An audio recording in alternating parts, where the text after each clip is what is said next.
Honey Goodenough is a puppeteer, clown, educator, and magician. She's traveled the United States and the world with her shows Sock Monkey Circus and Wordplay, and she's been featured at the National Puppetry Slam several times. She's toured with the Frisch Marionettes and worked with past Under the Puppet guest Nick Coppola performing at Macy's in New York City.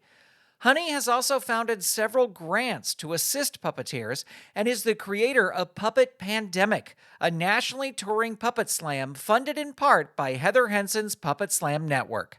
Honey Goodenough is You're my listening to guest Saturday on this Morning episode Media. of And Under now, the Puppet. back to our show. Welcome to the show that is preserving puppetry through the personal stories of professional puppeteers. My name is Grant Pachoco, and this is Under the Puppet. Honey Goodenough, welcome to Under the Puppet. I'm so excited to have you on the show today. Me too, Grant. Now, I am going to start a little bit different than I normally do, and I'm going to ask, is Honey Goodenough your real name? Is that the actual name on your birth certificate? It's unbelievable to even me. Yes, indeed. My mother did that to me. But she also suckered my brother too. His name is Guy Goodenough. And he really is. He's 6'4" and the nicest guy you'd ever meet. He's just good enough.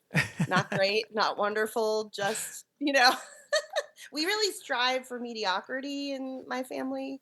Like it's how I manage expectations. It's like, ha cha cha cha, don't get your hopes up, people.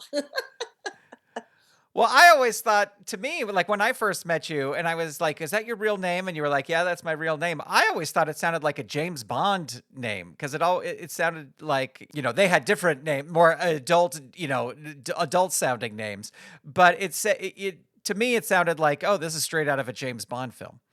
Well, you are quite wizened because the first Bond girl was Honey Ryder. There you go. Ryder. Yeah. Yep, you heard it yourself. I feel like I gotta wash my ears out with soap. I know. It's I feel like with a name like Honey Goodenough, you're destined for one of two things. You're either gonna be a clown or a dancer. Yeah. But whether you're a clown or a dancer, the difference is, do you want to work days or nights? Because either way, you wear a lot of makeup and work for tips. Well, I want to talk about this too because clowning recently has had a huge resurgence. It seems like I hear about it more and more. Not that it ever went away, but there's a lot of younger performers who are really embracing clowning, and you see like there's classes now at kind of the hip venues here in Southern California, the Elysian Theater and I'm blanking on the other names of it, where it's kind of like this alternative comedy, and now clowning is a big part of it. Is clowning something that captured you at a young age? I actually didn't get to go to the circus until I was 16. And I was a senior in high school. And I was like, Mom, Dad, we've never been to the circus. I just felt like that box you have to check for your childhood. I didn't grow up if you didn't take me. And so I kind of made my parents take me, and I just thought it was amazing and wonderful and such a feast for the eyes. It was the Barnum and Bailey tour with Romeo and Juliet, the baby elephants. And I remember, like, it was the 3-ring circus, which is like, whoa, y'all, there's a lot going on here. I don't know where to look. They don't know where they want you to look, but that's the idea. And I just really remember being charmed by one of the lady clowns and was like, wow, okay, there are clowns that are girls. That's good to know. And actually, I used to joke when I was a senior in high school. I feel like I'm skipping part of the story here, but actually, I didn't know the terminology. So I said, I want to be a puppet or a clown. Like the clown would be the backup. But then little did I know that my work I like to say clowning is something that finds you. I was joking that I wanted to be a clown, but then it actually did happen. And the day someone said to me, I was in sort of this New York clown culture, and they said, "Have you considered clowning?" I was like, "Oh, what? Me? Why?" And I realized, oh yeah, my face does move a lot when I talk, and I've got a bank of dad jokes ready to go. So I think it was, yeah, I like to think when I'm clowning, it's really the best version of myself. You know, my pockets are full of tricks and gags, and it's my job to say yes to children, you know? Yeah. Like they might throw me some attitude, but I turn it around and make it funny for everybody. So when I'm like all geared up and ready to go, I'm like I really do. I feel like my best self when I'm clowning for audiences. So, okay, did we get the elephant out of the way? Did we We did. We did. Okay, okay, I'm ready. I'm ready. All right. You wanna start again? Yeah. Do you remember your first exposure to puppetry the first time you saw puppets? Absolutely. And it's amazing because it almost feels like I'm looking, like my memory is like I'm looking through a telescope, like at myself, seeing this show. Because okay, so we grew up poor in Texas. I grew up in Manor, Texas, which is actually right outside of Austin, Texas. So like we had to go to town for groceries, you know what I mean? Um I grew up on 5 acres, so I had a lot of room to roam. And so the Austin Public Library was where we went, you know, for fun, for entertainment, for books. And the Austin Public Library has puppeteers on staff. They have a program called Literacy Live.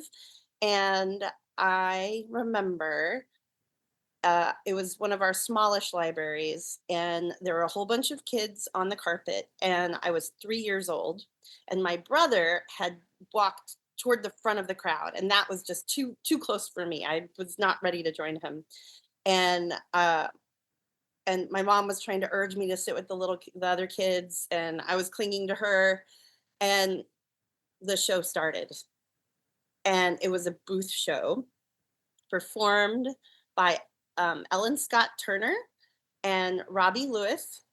It was hand to mouth theater, and I was mesmerized. I remember like freezing and just watching the figures move in that booth space.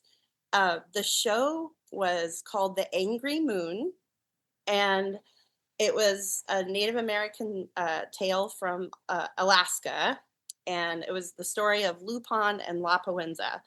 And it had these amazing tricks. Like in the story, Lupon shoots these arrows, and the arrows stack up and become this really long ladder. And I remember it's what I love about the magic of the booth puppet show is when something really long happens and it keeps happening, and it almost goes in and out of that space. And I froze, and I just froze standing there like a statue. And then I remember feeling my mom's hand on my back kind of push me to the carpet so I could I remember resting on my knees and sat there frozen for the entire show. And yeah, and then that, of course, because it was a puppet show, we didn't have the book at that time, and so it was the story that we asked our mom to tell us on car rides home from the city, Grant. And we'd say, Mom, tell us the story of Lupin and Lapuenza. But yeah, so I remember being mesmerized by that show. And what's really amazing now is that I have reunited with Ellen Scott Turner and Robbie Lewis here in Austin. And Ellen is still working for the Austin Public Library for Literacy Live. Isn't that amazing? And have you talked to her about how influential this show was, like when you saw Oh, absolutely. In fact, it wasn't until I saw her at the 2008, it was the P of A National Festival in Atlanta. And she didn't know this, but I came to see their show at the Dougherty Arts Center, Grant, which you happen to know. it? I do, It yeah. was where I took my first theater class, And Grant also helped me host a puppet pandemic performance on that very stage. I had seen their hand to mouth Rumpelstiltskin performance, and I waited and I wanted to catch them after the show, but I stepped away, and when I came back, they were gone. And so she didn't know I'd seen that show. And so it wasn't until the 2008 National Festival, and I saw her from across the room. It was like rock star status. I was like, literally, like my 3-year-old brain was right there again. Now, you mentioned your parents, and were your parents creative at all? Did you come from a creative family? I know they were very unique and supportive with their nicknames and their naming, but were they creative? Absolutely. My mom is a very gifted preschool teacher, and she herself in college was studying, she was going to Southwest Texas, was at the time known as a teacher college, and also taking art classes. And she said that it wasn't until she graduated and she told her art teachers that she was graduating with a teaching certification, and she said that they were crushed. They were shocked that she was not an art major. And my mom, oh, she also, once she graduated, went to her parents, and her mom said, "Huh, I really thought you'd get a degree in art." And she was like, "Mom!" When there she was her whole life, when she'd do scribbles and drawings, and she said she felt she was encouraged to like go outside, go play, that kind of thing. And so I really do think she like her teaching like was creatively fueled by that kind of artistic angst. But I will say, to this day, she is my costumer and amazing seamstress and collaborator. And so I'm very excited. We have perfected the clown apron. So she's doing my costumes as we speak. Um, I'm working on a Mother Goose series. And so I'm like, okay, Mom, guess what's next? And we've now designed a clown apron that looks like it only has 2 pockets, but it actually has 6 pockets. We Wow. call them magic pockets. Let me tell you, when your props and like and tech and triggers are all in their own pocket, you feel so ready to perform. It's amazing. In fact, the first time I did a show with the new pockets, I was like, "Where's my stuff? It's all." Because I trigger cues with my go button, go button air turn, and so I was like, that's not my cue button." So yes, to this day, I like to think that I collaborate with my mom, and she's now a amazing quilter as well. And so I'm learning more about quilt culture, and am pondering how I can blend storytelling and fabric crafts into like it. It's in the works, Greg. It's in the works. It's like there is fabric magic, and the more magic I learn, I see how it's echoed in like the magic of quilting and storytelling, because quilts frequently communicated important messages to their community, especially uh, the Underground Railroad. And so I'm trying to think of like what character could adequately tell these stories. And so I don't know, those gears are turning. They're in the back of my mind right now. I love it. And as we talk about some of the pieces you've created, you've already sort of created a piece that has a fabric star in it, which is one of my favorites, which we'll get to. But I wanted to ask, um, when you were younger, and then like maybe even going into high school, were you performing? Like, did you want to be a performer? Was that your goal, or what was your passion around that time? So I was a tomboy, and I grew up on 5 acres, and I remember like I rejected anything girly. right? Like I loved sticks and rocks and bugs and lizards, and I didn't have a horse, but I lived between a cow horse farm where they trained horses, and then there were horses next door. So I I don't know. I was definitely like I owned that identity as tomboy, and I thought that was what a cool girl was. This whole like girly girl thing. I wasn't, the ballerina near. I don't know. I didn't think women should stop themselves from a cool science education because they wanted to be squirmy over slimy things. You know what I mean? Hmm. I say that because I did not think a career as an actress appealed to me ever, and I had terrible stage fright. Oh my goodness. I remember giving a benedictorian speech. That would be 8th grade, and they put the microphone in my face, and I took a deep breath and heard like Darth Vader sound through the mic. And nobody had let me practice with the microphone. And so here I was trying to like read this important quote that I'd picked myself. And I was trying to hold my breath the whole time. And it was just whew, like terrifying. I was about to hyperventilate, and so yeah, that definitely started my fear of public speaking, and stage fright. I didn't like the idea that people who were actors, you know, I feel like La La Land is a movie all about this, like how if you're not the right fit, you don't get the part. That like half of being an actor was just like the luck of the draw. You were in the right place at the right time. I don't know. That was in the back of my mind, but I was sort of drawn to theater.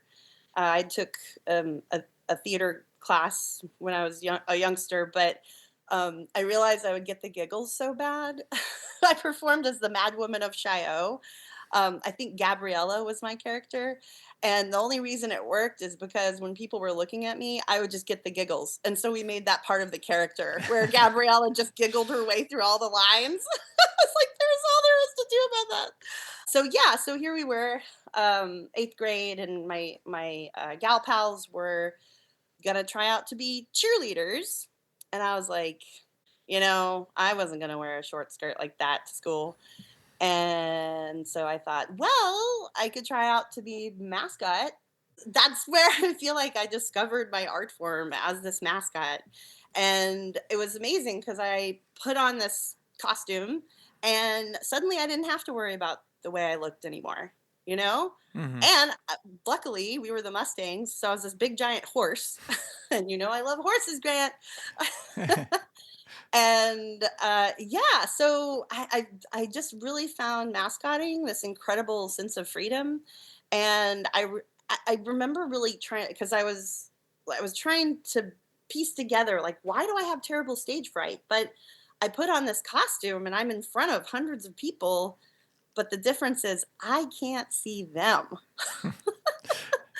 So I was like, oh my, but then people would say, oh my gosh, it was so funny when you did this or that. And I was like, oh, that's right.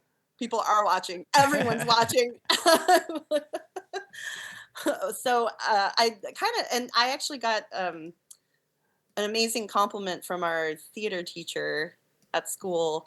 And she said that I was the best mascot she had ever seen. And I did not know what that meant. But I will say, when we went to our summer camps, cheerleading summer camps, in Texas in August, Nice and cool to be and wearing a all the costume. cheerleaders, yeah, all the cheerleaders would have their short skirts and their sleeveless outfits, and we would be head to toe fur. But I do think back and realize that really was the beginning of character work. Hmm. And they would take all the mascots together and we would practice, silly walks, and we would learn these mining stories together. They said, look, there's 3 stories you can do. You can have a fake fight. Okay, great.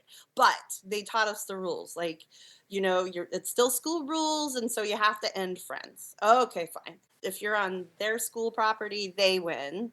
They're the victor. Or sometimes the cheerleaders would go visit the other cheerleaders. So if you're on their side, they win. If you're on your side, you win. And there was always the proposal, you know.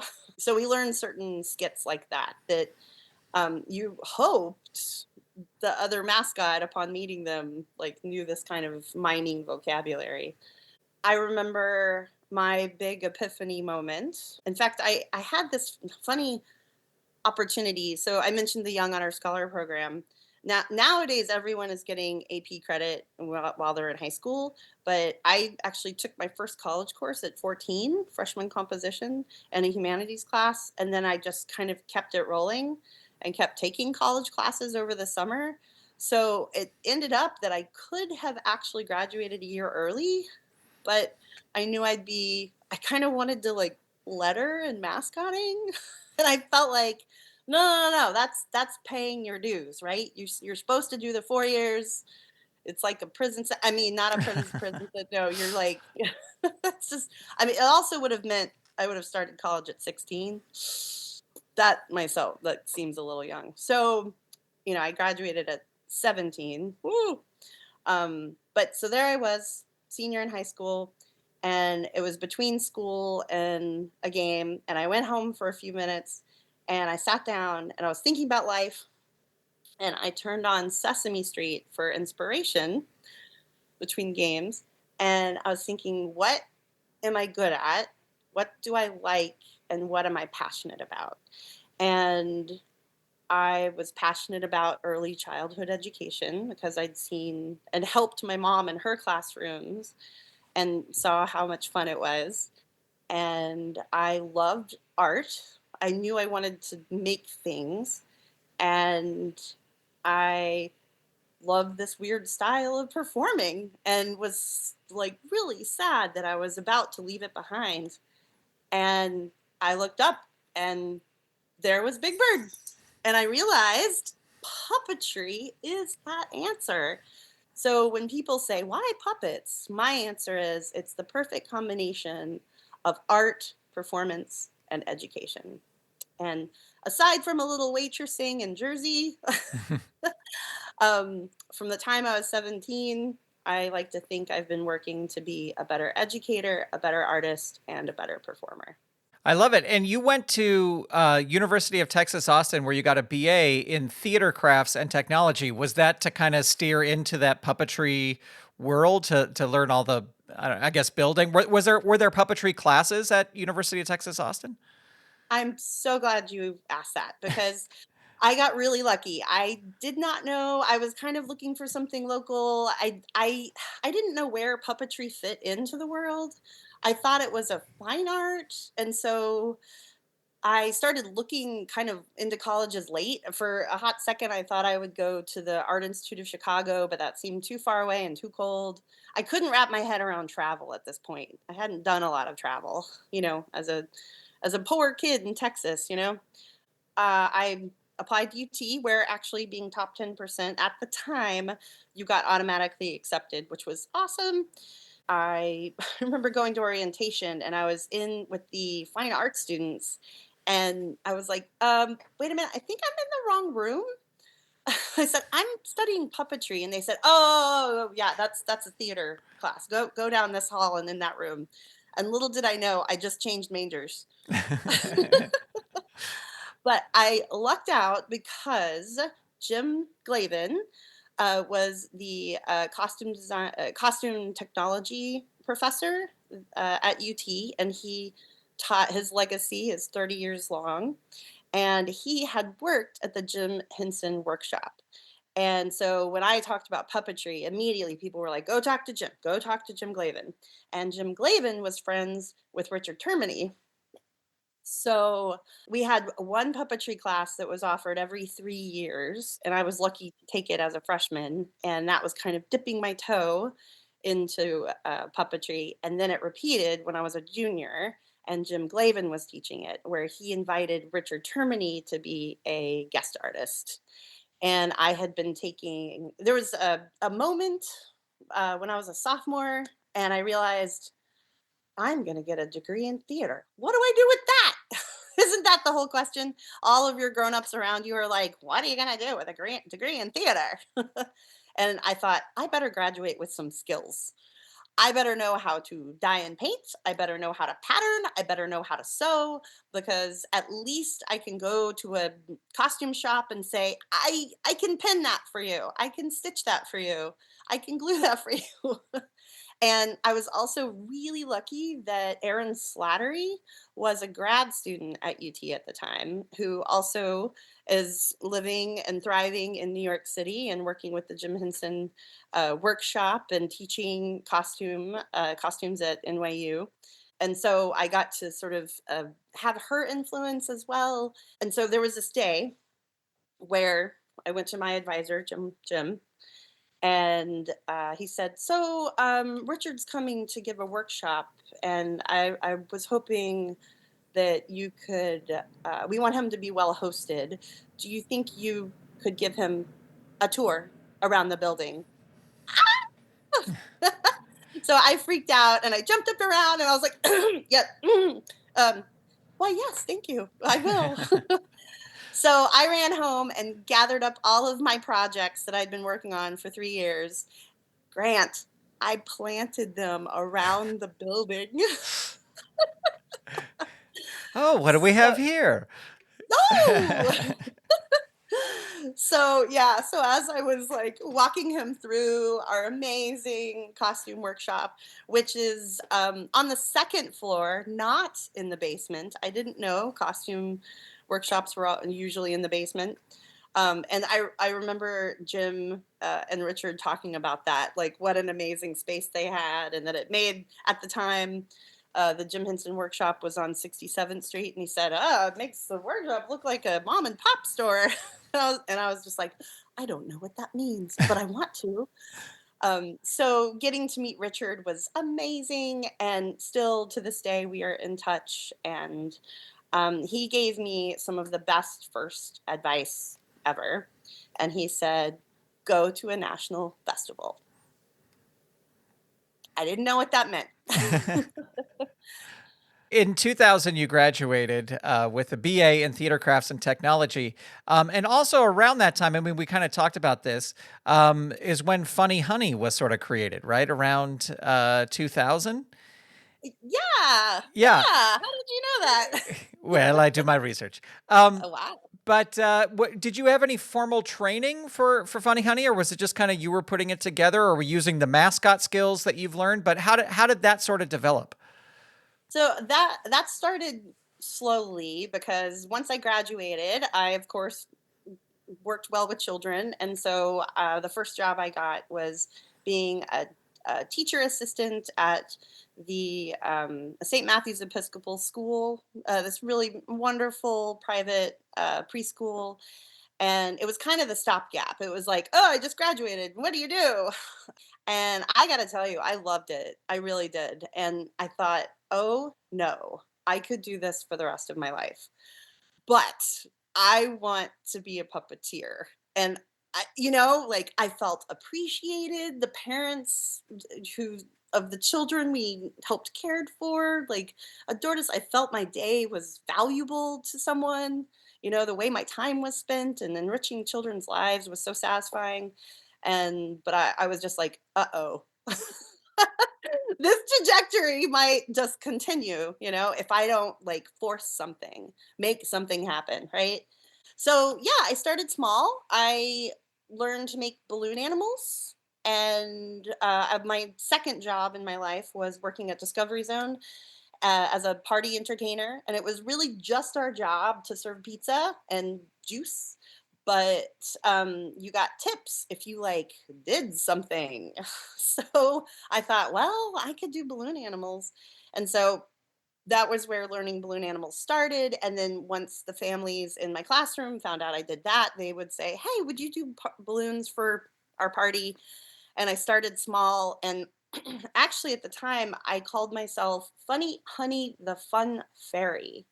And I wore wings, and I realized that, I knew clowning was a thing. Like, you just don't put on the nose. That's a thing. You have to work at or study. And I knew there was, at the time, there was Barnum and Bailey Circus School, but that was very intimidated by auditioning. I feel like this interview could also be all about the things I didn't do that led me to this path, because I feel like my career has been incredibly accidental. Like, what I didn't do was audition for Wrangling Barnum and Bailey. What I didn't do was audition for the shows at UT because I was too nervous. That stage fright, right, that I was talking about. But what I did do was start volunteering to help with the shows. And that put me in a position to help wrangle in school. Like, I was wrangling the puppets backstage and learning about puppet building and the care and feeding of your puppets during a show. Yeah, so this trajectory of party entertaining, and then because I had studied painting, costume rendering, and painting with Susan Sue, I knew I could paint, so then I added face painting. And then I'm going to fast forward because I feel like I have two career trajectories. One is clowning, which I always sort of kind of took for granted. I was like, oh, yeah. And then I still do these things. But puppetry was like, puppetry takes work, Grant. You really got to want it. Yeah.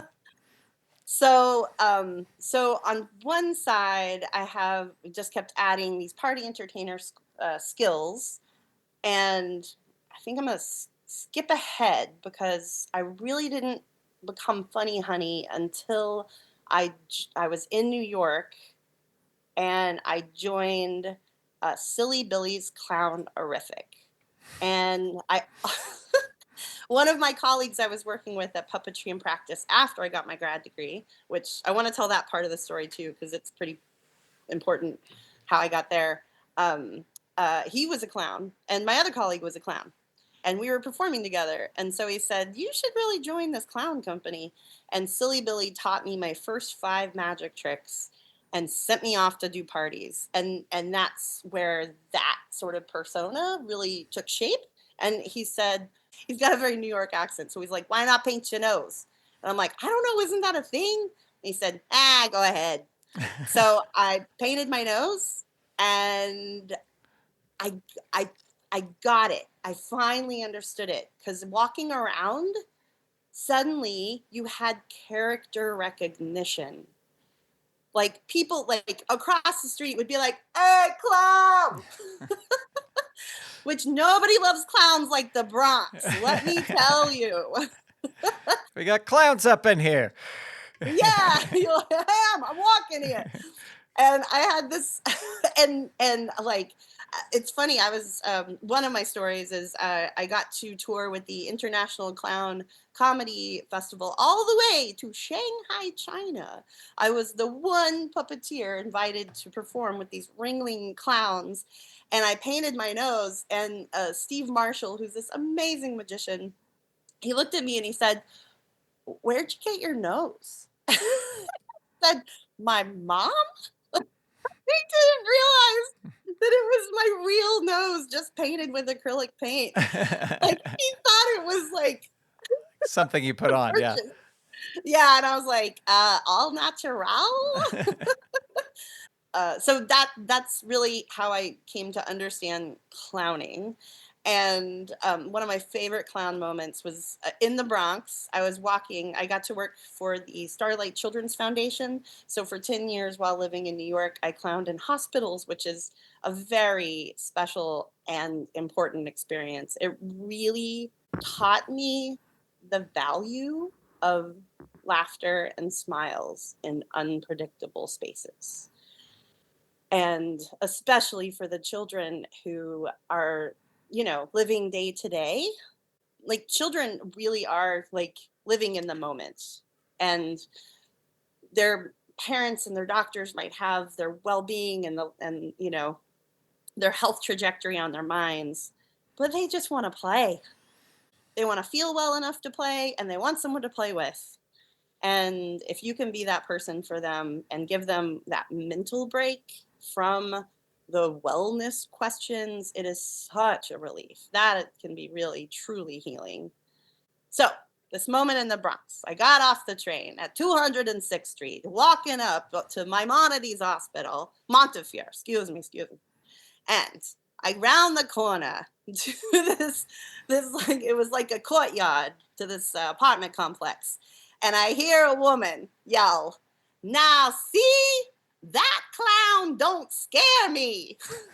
I wave and go, I felt like a one woman parade all around New York, where I really did travel dressed as a clown, like all the way from Brooklyn on the D train, all the way to the Bronx. That was a 2-hour trip.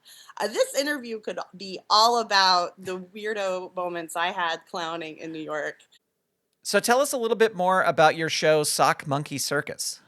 Yes, Grant, it's a magic monkeys and more. I think of it as my tribute piece to the circus. I do take a moment in the show and tell my audience that it was developed nearly 10 years ago when Barnum and Bailey circus looked like it was coming to a close and they were going through financial difficulty. And that was 100 years of circus culture concluding. I couldn't believe it. And at the same time, Big Apple Circus was going through a transition.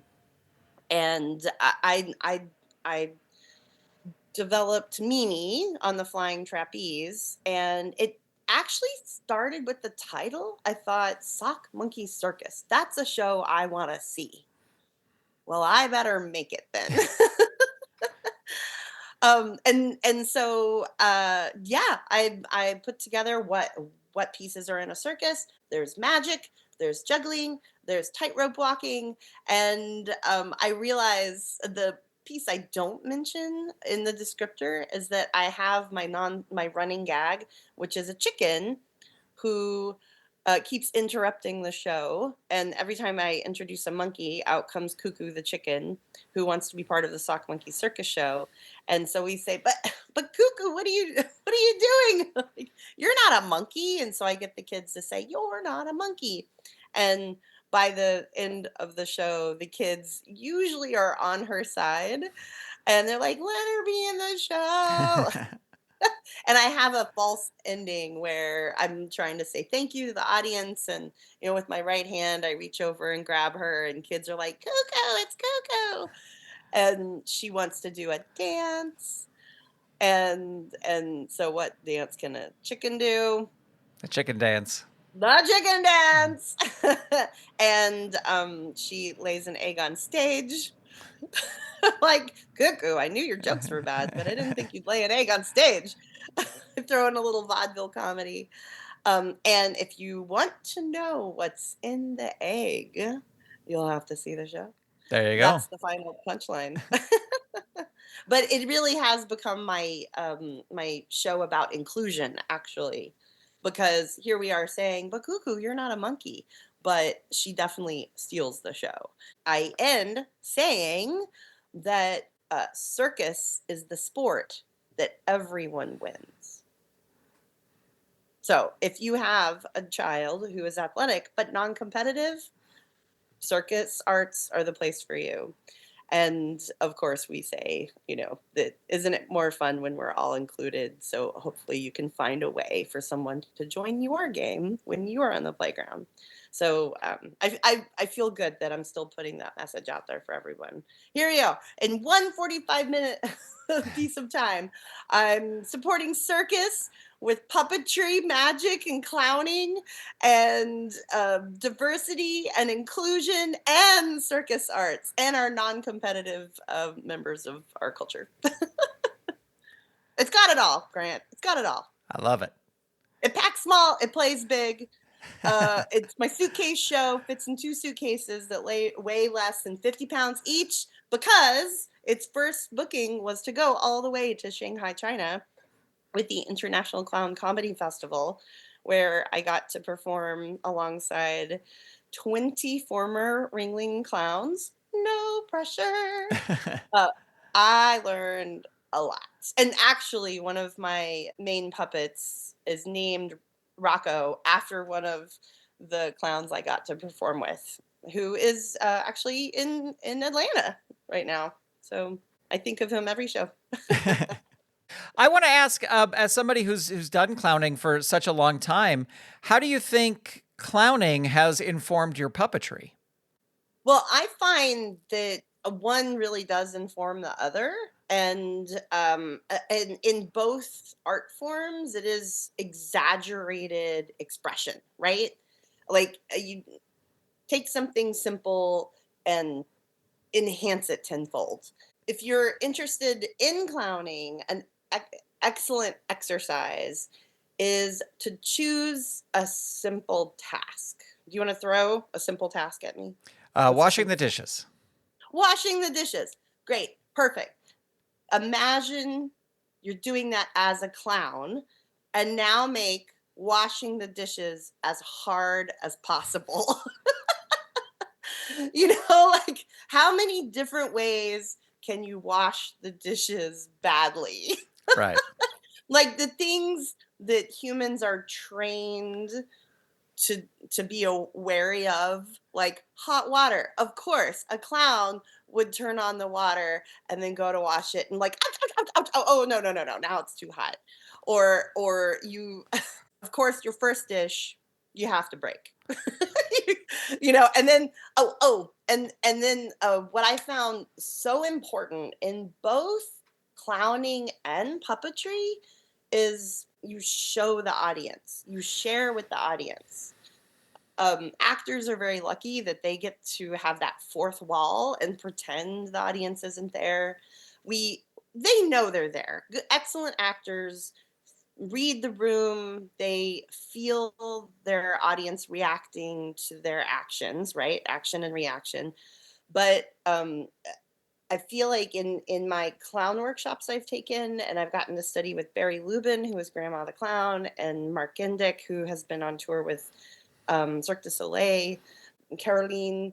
Oh my goodness, her last name escapes me, but she's currently touring in Florida right now with Cirque du Soleil. Show the audience. You face the audience and you can like give them your expression. It's not just an insular action. And same with puppetry. I find the best puppet shows, or let me say my favorite puppet shows, express awareness of their young audience. It's not always like a call and response experience, but you are letting your young audience know that they're there. And sometimes there's a place for them to react, or my favorite, it's behind you. It's behind you. Yeah. That's one of my favorite gags in any puppet show and also clowning. It works. I had amazing experience of getting to learn my first 5 magic tricks with Silly Billy, David Kay, who is like #1 premier clown magician in, I mean, globally he's known, and he would call it look but don't see. I feel like that kind of explains it, right? Where kids are like, no, no, it's over there, and you're like, huh, what? No. So I found my method of clowning was to give authority to the children, which when I worked with Starlight Children's Foundation and I toured for 10 years in New York City hospitals, I visited at least 5 different hospitals all throughout on a monthly, sometimes bi-monthly basis. The kids are in a position of having very few choices over their day, their well-being. But when I would come in as a clown, do you want to see some magic? And then they have a choice, and then they have authority. And then, part of it was that I even make a joke in my intro warm up to my shows where I get my own name wrong. And the kids have to remind me or correct me. And I say, now presenting Funny Bunnies. Oh, no, wait, that's not right. Oh, Funny Sunny. No, no, no, no, that's not. Wait. Oh, Funny Dummy. Wait a minute. They're like, you said dummy. And I say, I can't say dummy. This is a kid show. They're like, but you did. So it gives children the authority in a grown up exchange, and they just think that's the funniest experience ever. Oh, by the way, I may have been clowning for more than 20 years, but I'm still only 12 in clown years.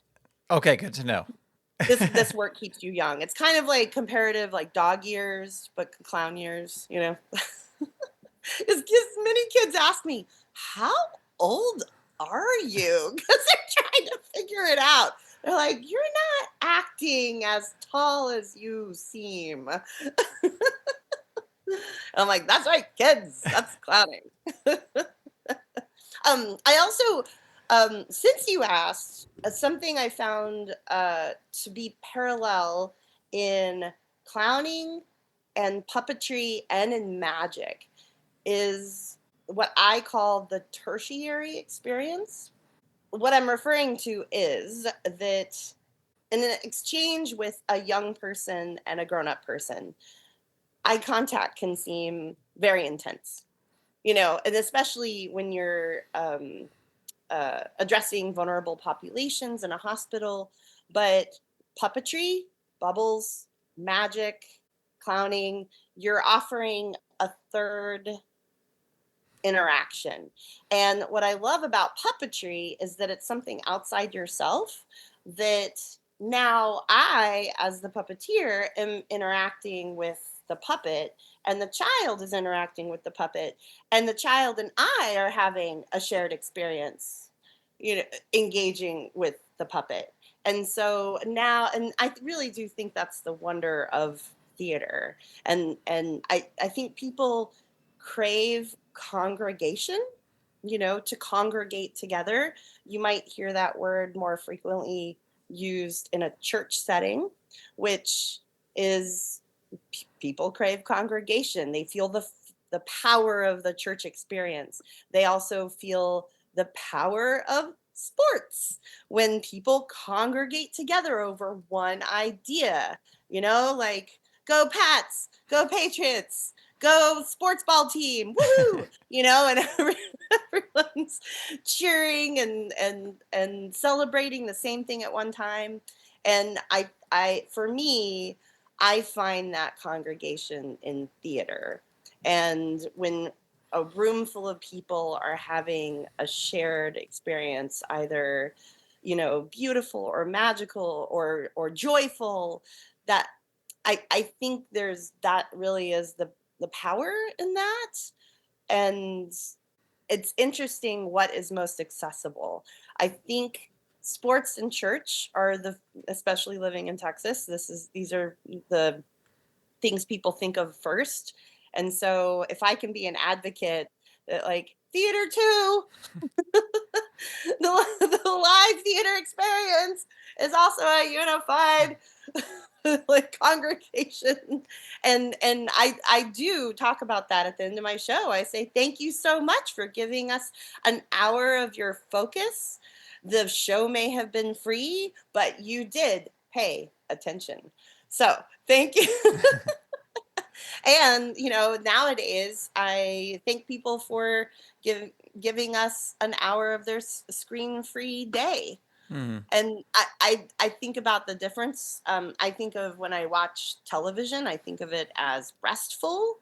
I equate it with, I'm tired, I'm going to watch TV. But when I go see a live theatrical experience, I might leave. Then I might leave tired. I'm like, oh, all that laughing. Oh my gosh, wore me out. As they say, laughing is jogging on the inside.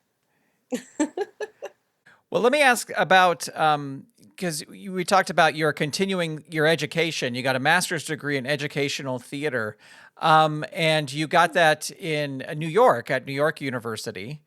Yes. You were talking about how you weren't, you didn't want to go to, what was it, Chicago, because it was traveling. What was the deciding factor to be like, all right, well, I'm going to go to New York to continue my education? Actually, I'm excited. I want to fill in the gap. Sure, please do. Like I said, this interview could be about the things I didn't do, as well as the things I did do. So I was being a preschool teacher and I loved it. It was year 2000. And I was like, no, no, no. I promised myself I was going to be a puppeteer, however, whatever that looked like. And and I did have the opportunity in college to work to wrangle for Tricky People, which was a Nest Entertainment production. I got to work with one of Irene Corey's costumes, who was the inventor of Barney. Like, I got to work with that quality of costuming and production. I got to touch Scott foam. I got to like see what the real Antron used to look like. And there were three of us in that performance team, and because I was 2 inches taller, I was the wrangler. They didn't want to accidentally have the costume gap at the ankle. And so I had a little bit of that experience, and I got the bug. I got to work with Fred Holmes, who was the director of Barney. And for Texas, the productions that are happening, we like to think ourselves as the third coast. And I've just learned that Texas does give tax breaks to people who want to shoot and film in our great state here. So I had a bit of that bug, and I was like, I promised myself I would be a puppeteer. So I thought the only way to do it is to apply to UConn. Well, I didn't get accepted. It wasn't till later I discovered that the department had been flooded with undergrads, and there just wasn't room for more grads. And that year I applied, only one person had been accepted. I didn't know that for years and years and years. I was still crushed. I was like, oh no, what am I going to do? I promised myself. And so I remember I looked up, I followed Richard Termini's advice. He said, go to the P of A National Festival. And so I went online and I paid my money, and I was determined I was going to go to that national festival. And I printed out some very rudimentary business cards because I had a feeling no one would believe that my name was really Honey Goodenough. I was like, I gotta have proof. I gotta give them something. If it's on right? a business card, that means it's real. Nobody could have these printed. Yeah, exactly. Right. There you go. That's my young thinking for you. Oh, such naivete. Anyway. So with all of my gumption, I went, to Florida.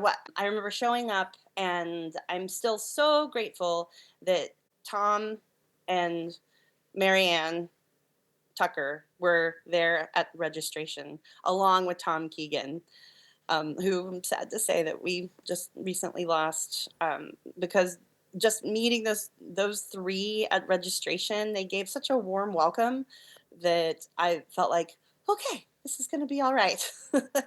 And the next day at check-in, I rode upstairs I rode in the elevator with someone named David, and I said, hi, I don't know anybody. Do you want to go to lunch? And it just happened that his room was right across from the room where I was staying. And so when I'd gotten settled, I knocked on the door across from me, and he didn't answer, but Tim Lagasse did. And I was like, hi, I was just looking for Dave to go to lunch. Do you want to go to lunch? And he was like, well, I'm just getting checked in, but sorry, Tim, sorry. I should probably not do impersonations, but, and here I am, I'm like, hi, I'm Honey Goodenough.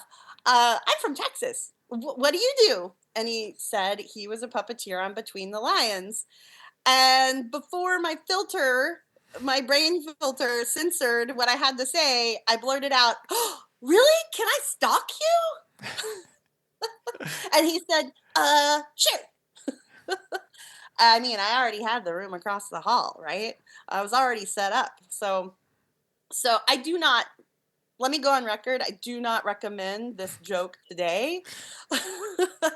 But as a young 20-year-old in that moment, saying it to Tim Lagasse, who has his own funny bone, it started this running gag, and I was already in love with Between the Lions, and so we all meet in one big room, and I noticed like, oh wow, okay, there's all right, there's Tim. I would kind of sit close by his group, and his group was kind of loud and had this really tall guy with curly hair.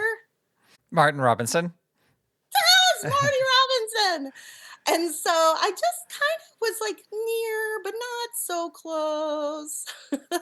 And we had this moment where we were all loading on a bus to go to the next location or whatever.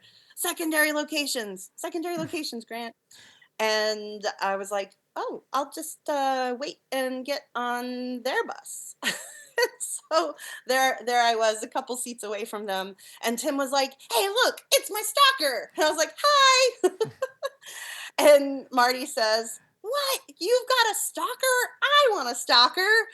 And I was like, Marty, I can stalk you too. And he was like, no, I want my own. So luckily it was a running gag that kind of worked. And because I did keep my distance, actually, I was like, around, and Marty was offering a workshop, and by the end of the festival, he said, yeah, you should visit Sesame Street. And I was like, I don't know what that means. Like at all, at all. This was the era before digital anything. People took actual photos, and I wanted to keep in touch with people. So this was the 2001 a festival in Tampa, for those of us keeping track. And so when I got home, I printed up all these photos. And then because the P of A prints, if people choose to include their address, I sent letters to everybody. And I was like, here's these photos I took. I thought you might like them. And so I kept in touch with a lot of people. And by the time shooting rolled around for Sesame, I had stayed in touch with Tom Keegan, who was shooting at Blues Clues, and I went to go visit Marty on Sesame, and had an amazing week in New York where I reunited all of those connections I'd made at the National. So Tom told me on our visit, he gave me the tour of the studio. He said, I have this ticket to go see the Salzburg Marionettes with the New Jersey Puppetry Guild, but I can't go. Do you want this ticket? Sure, sure. He said, everyone's friendly. Just take my ticket, walk in, introduce yourself. They'll be fine. Okay. Well, now I'm 20 something trying to navigate my way, this Texan, navigate my way around New York to New Jersey. And I walk in to the theater late, right? And I remember walking in, and it was so dark, but the theater was so bright that it was almost like an optical illusion, seeing the it was almost like a window, like a bright window, 'cause while my eyes adjusted, and it was very magical. And I sat down, watched the show with them. Afterwards, just like you said, I introduced myself, and one of the puppeteers, he just had very kind eyes, and so I turned and I said, "Wow, you have very kind eyes," and he was like, "Oh, well, thank you." And we started chatting, and I got to jump in on their tour, even though they didn't know who I was. Turns out that person with the kind eyes was Jim Rassiopi, and he ran Paper Moon Marionette Theater in New Jersey. So after the tour, everybody said, "Hey, we're gonna go to dinner. We're gonna go this place and this place." And I was like, "What about you? Can I go with you?" So before I'd known it, I had accidentally invited myself on their date. And yeah, I just chatted up a storm, if you can only imagine. And they helped me find my way back to the train. And we had talked all about puppets. I couldn't believe Jim had his own puppet theater.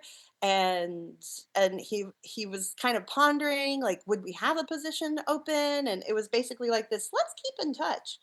And lo and behold, just 4 months after that trip to New York, Jim called me and said, "We have an opening. Would you like to join our puppet theater?" And I had to, right? Like, I didn't know how to do this. And he said, "You can come and stay in my studio apartment. You can move to New Jersey." And so I felt like it was a move on a silver platter. Here's a place to stay. Here's a job. Go. So yeah, within 4 months, I was now relocating to New Jersey, and basically to all my Texas friends, I was like, "I'll be back." And little did I know that it would take 23 years to actually come back. Yeah, so I worked at Paper Moon Marionette Theater for 4 years. And then I had, at the end of one of those 4 years, I had the opportunity to teach at a summer camp where, very interestingly, they divided up the genders. They had the boy for swim class. I had a group of boys and a group of girls, and suddenly I was seeing how just differently when you divide them up. Like, the boys were ready to like grab the puppets and use the puppets and like fearless with the puppets, right? And in some ways you were like, "Oh, just be careful, they're very delicate." And then the girls would sit and just talk at you and ask you questions. And so with that population, I had to like draw them out and say, "No, no, no, give this a try, please." So I thought that was very interesting. I just want to, thinking back to me being a tomboy who felt, you know, like liberated as mascot, being genderless, and then seeing how different the two genders are. And I thought, okay, I'm glad I can see this, and in my educational practices I still kind of keep that in the back of my mind. And I saw how excited children were by puppets, and I thought, I need to know how to do this, which led me to that next step of how do I learn to teach with puppets. So I went back to my P of A directory and I found puppetry in practice, and I called the number, and it was Dr. Tova Ackerman, who I miss dearly. She was such a character. And just over the phone, in one probably 15-minute phone call, she was like, "Yeah, yeah, children the puppets. Yeah, you use chant and gesture. Yeah, yeah." And so I was like, "Well, how do I learn?" And she said, "Get your master's in educational theater from NYU, and then call me." Okay. So the next thing I knew, I was applying for the educational theater program at NYU, and lo and behold, I got in. Surprise! And I thought, well, I guess I should go, because if you get accepted, you should go. I told him I wanted. I actually commuted back and forth from Jersey while getting my degree, so that the degree took a year. But while I was doing that, I got to study theater in Puerto Rico, y practicar mi español también, de teatro. Entonces, I studied theater in Dublin, which was exciting, and I saw more community engaged theater. Learned Augusto Boal practices. They would always say theater can be therapeutic, but they were not teaching therapy. So but like I said, like she told me for my final semester, I called Tova, and she was like, "Yeah, yeah, come in. We're at Brooklyn College." I hope my impersonation is a tribute to her memory. This is it's with love for anyone who knew Tova. Sadly, we lost her. Gosh, I guess it was maybe 8 years ago ish. It was a tragic car accident, actually. But her work lives on for sure. And joining puppetry in practice is where I started teaching in classrooms, where I continued to have stage fright, by the way. um, so it's I wanted to, I just like to bring it up because I know there are people who are gifted in, like, gifted performers. They are drawn to the stage. Like that, like people's eyes are drawn to them. And I don't think of myself that way. I have felt like Theater feels like running headfirst into danger. Why do we keep doing it, Grant? But that's why I love it. Ah! I was like, I didn't think of myself as a thrill seeker that way, but I was developing Stewie's magic hat, and I was like, suddenly the work had put me in this position to perform live and sing live. Like it wasn't me. I didn't want to do it, but for me to perform this show in the way the storytelling was playing out, I needed to do it, and I was trying to memorize the song. And yeah, yeah. And interestingly, I just mentioned this to a librarian, that I said part of my pre-show warm-up of greeting the crowd in character and talking to the kids. I now play really bad ukulele for them. I tell them I'm not a professional musician. I'm a clown musician. So it might sound a little funny. And when I perform as grandma, I say, remember, it might be slow and hard to hear. But it's in some ways like that first step. I'll do the pre show to warm up to playing ukulele in front of people, because that's not what they're paying for, right? That's the bonus. So in some ways, like if you have stage fright, I think figuring that out. I mean, you mentioned what clowning and this relationship with puppetry. I I think actors have it easy. They have that fourth wall. They get to pretend the audience isn't there, but still conduct their performance in front of them. And I'm sure they are thinking about the actions and the reactions and the breath and the movements, and whew, clowns stare you right in the face. I do think that is why people say I don't like clowns, or I find clowns creepy. It's because we're there to talk to you. Yeah, they engage. Yes, we Yeah. engage, and that is terrifying. I was lucky enough to be in New York when when Tova invited me to join puppetry and practice after I got my master's degree. That's when I moved to New York and lived in Brooklyn. And I was lucky enough to be part of this clown community for like a hot second in New York, where my colleague Christopher Lewick started the Downtown Clown Review. And once a month on a Monday, clowns would test out their work. And it was like a puppetry slam, but with clowning. And I would go and I'd sit in the back of the theater and I would listen to all the wizened clowns and like hear what they had to say.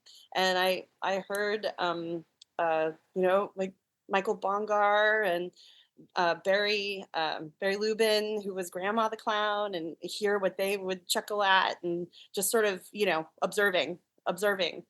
Like, is it funny? Was it funny? Is everyone? Why are we laughing? Are we laughing? Is it what? Did it work? Was it awkward? What kind of laugh? Well, I want to ask you two things about that sort of happened while you were studying to get your master's. Well, I want to ask about the Paper Moon Marionette Theater. Had you ever worked with marionettes before? No, I was terrified. I was like, this guy must okay. I mean, like everybody, they say, they're like, oh no, marionettes, they seem too hard. But this was my chance, Grant. I was being invited to try this really hard art form. And actually, I found that was where, because we had the proscenium, so it was Paper Moon Marionette Theater was housed inside First Avenue Playhouse in Atlantic Highlands, New Jersey. You might know this area of the world because Kevin Smith produced Clerks, and Clerks was filmed in Leonardo, which was 2 miles away from Atlantic Highlands. And he then filmed Jersey Girl, which was in Highlands, New Jersey, on the other side. So it's kind of sandwiched between this like hot spot of New Jersey, I guess. Um, So small New Jersey town. And it was almost like the turnabout theater where one half was the community theater with the people stage.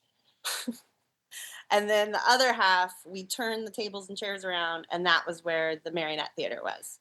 And we had the formal proscenium. They did have a touring stage, but usually our shows were in the same location. And I got to hide.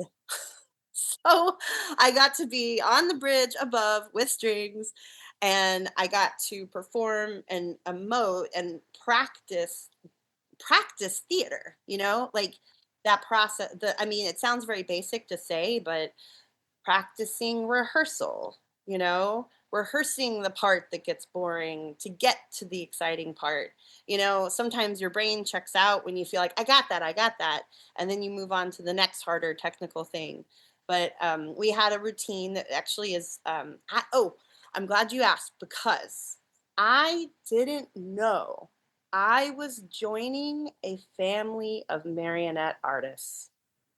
So Jim Rassiopi had worked with Nick Coppola, and I had heard Jim talk about Nick's shows, and it took some time for me to understand the partnership between Puppet Works and Paper Moon. So we were borrowing Jim is an amazing artist. I mean, oh, I learned so much just seeing his painting and his sculpting, and he really would talk about what a dynamic sculpture on a figure looked like. And oh, he would talk about the tones and richness of paint and how you never want just one layer. You want multiple layers. And so it was, I mean, his work is a feast for the eyes, I have to say. So I got lucky that I actually joined a small theater with very high standards. Let's put it that way. I have been yelled at by the finest of directors, Grant.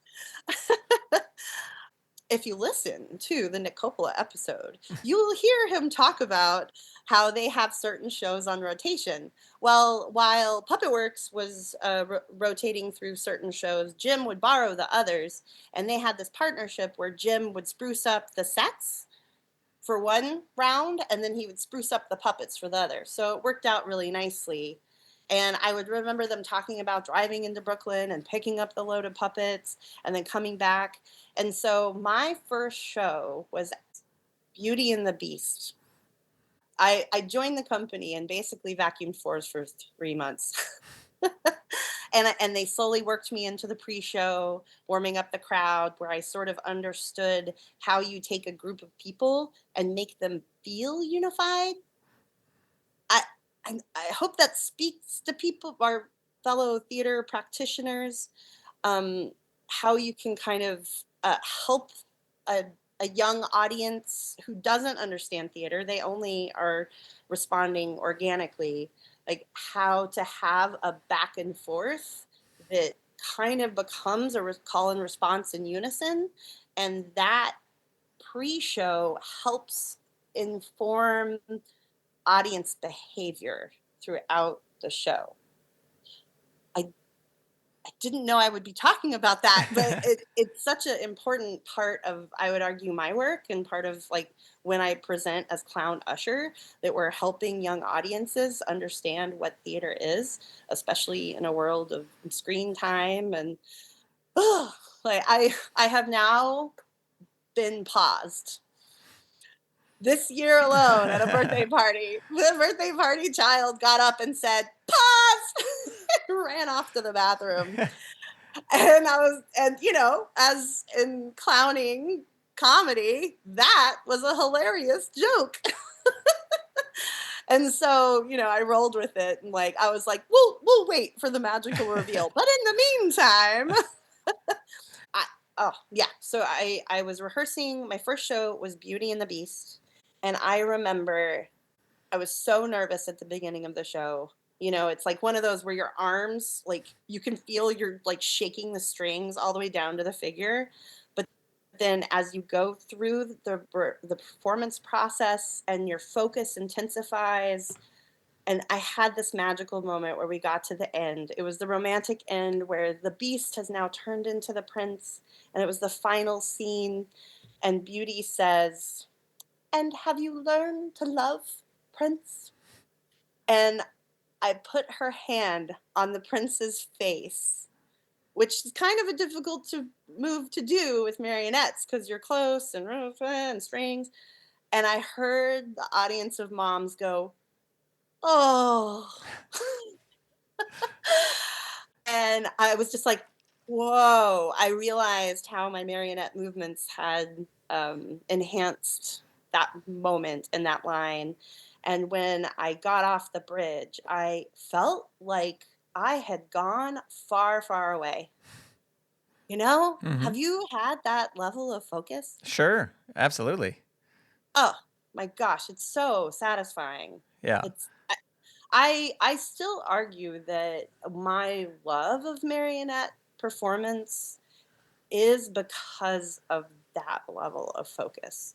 And I think it's why I love the escapism of theater, that it doesn't matter what happened before, and it doesn't matter what's going to happen later. You get you have permission. It's to focus on this one thing, on this one moment, and this one point of time. And that feels like such like a gift and a relief. And ugh, I mean, I don't know, even talking about it right now, it's like giving my brain zen, you know? I remember getting to perform with Phantom Limb, and the fortune teller had such level of focus in the backstage ballet of performance that it felt like that. And we would all kind of have our own process of easing into that, and it was just so satisfying, you know, to experience that in a practiced and rehearsed way. Well, the other thing I wanted to ask you about that happened at this time, and it's something that I know you returned to many times, but in 2003, you went to the National Puppetry Conference at the O'Neill. Can you talk about your first time going there and why it became a place that you would return to several times? Oh, 12 times. So many times. Oh my gosh. I feel like my life changed after every O'Neill, and for completely different reasons. So some of the shows that we watched as kids were the Jim Henson's special hour. Remember when that was on The Jim TV? Henson Hour, yeah. The Jim Henson Hour, thank you. And we also, part of our comedy, I didn't talk much about my dad's goofy comedy, but we loved Hey Vern, it's Ernest. Right?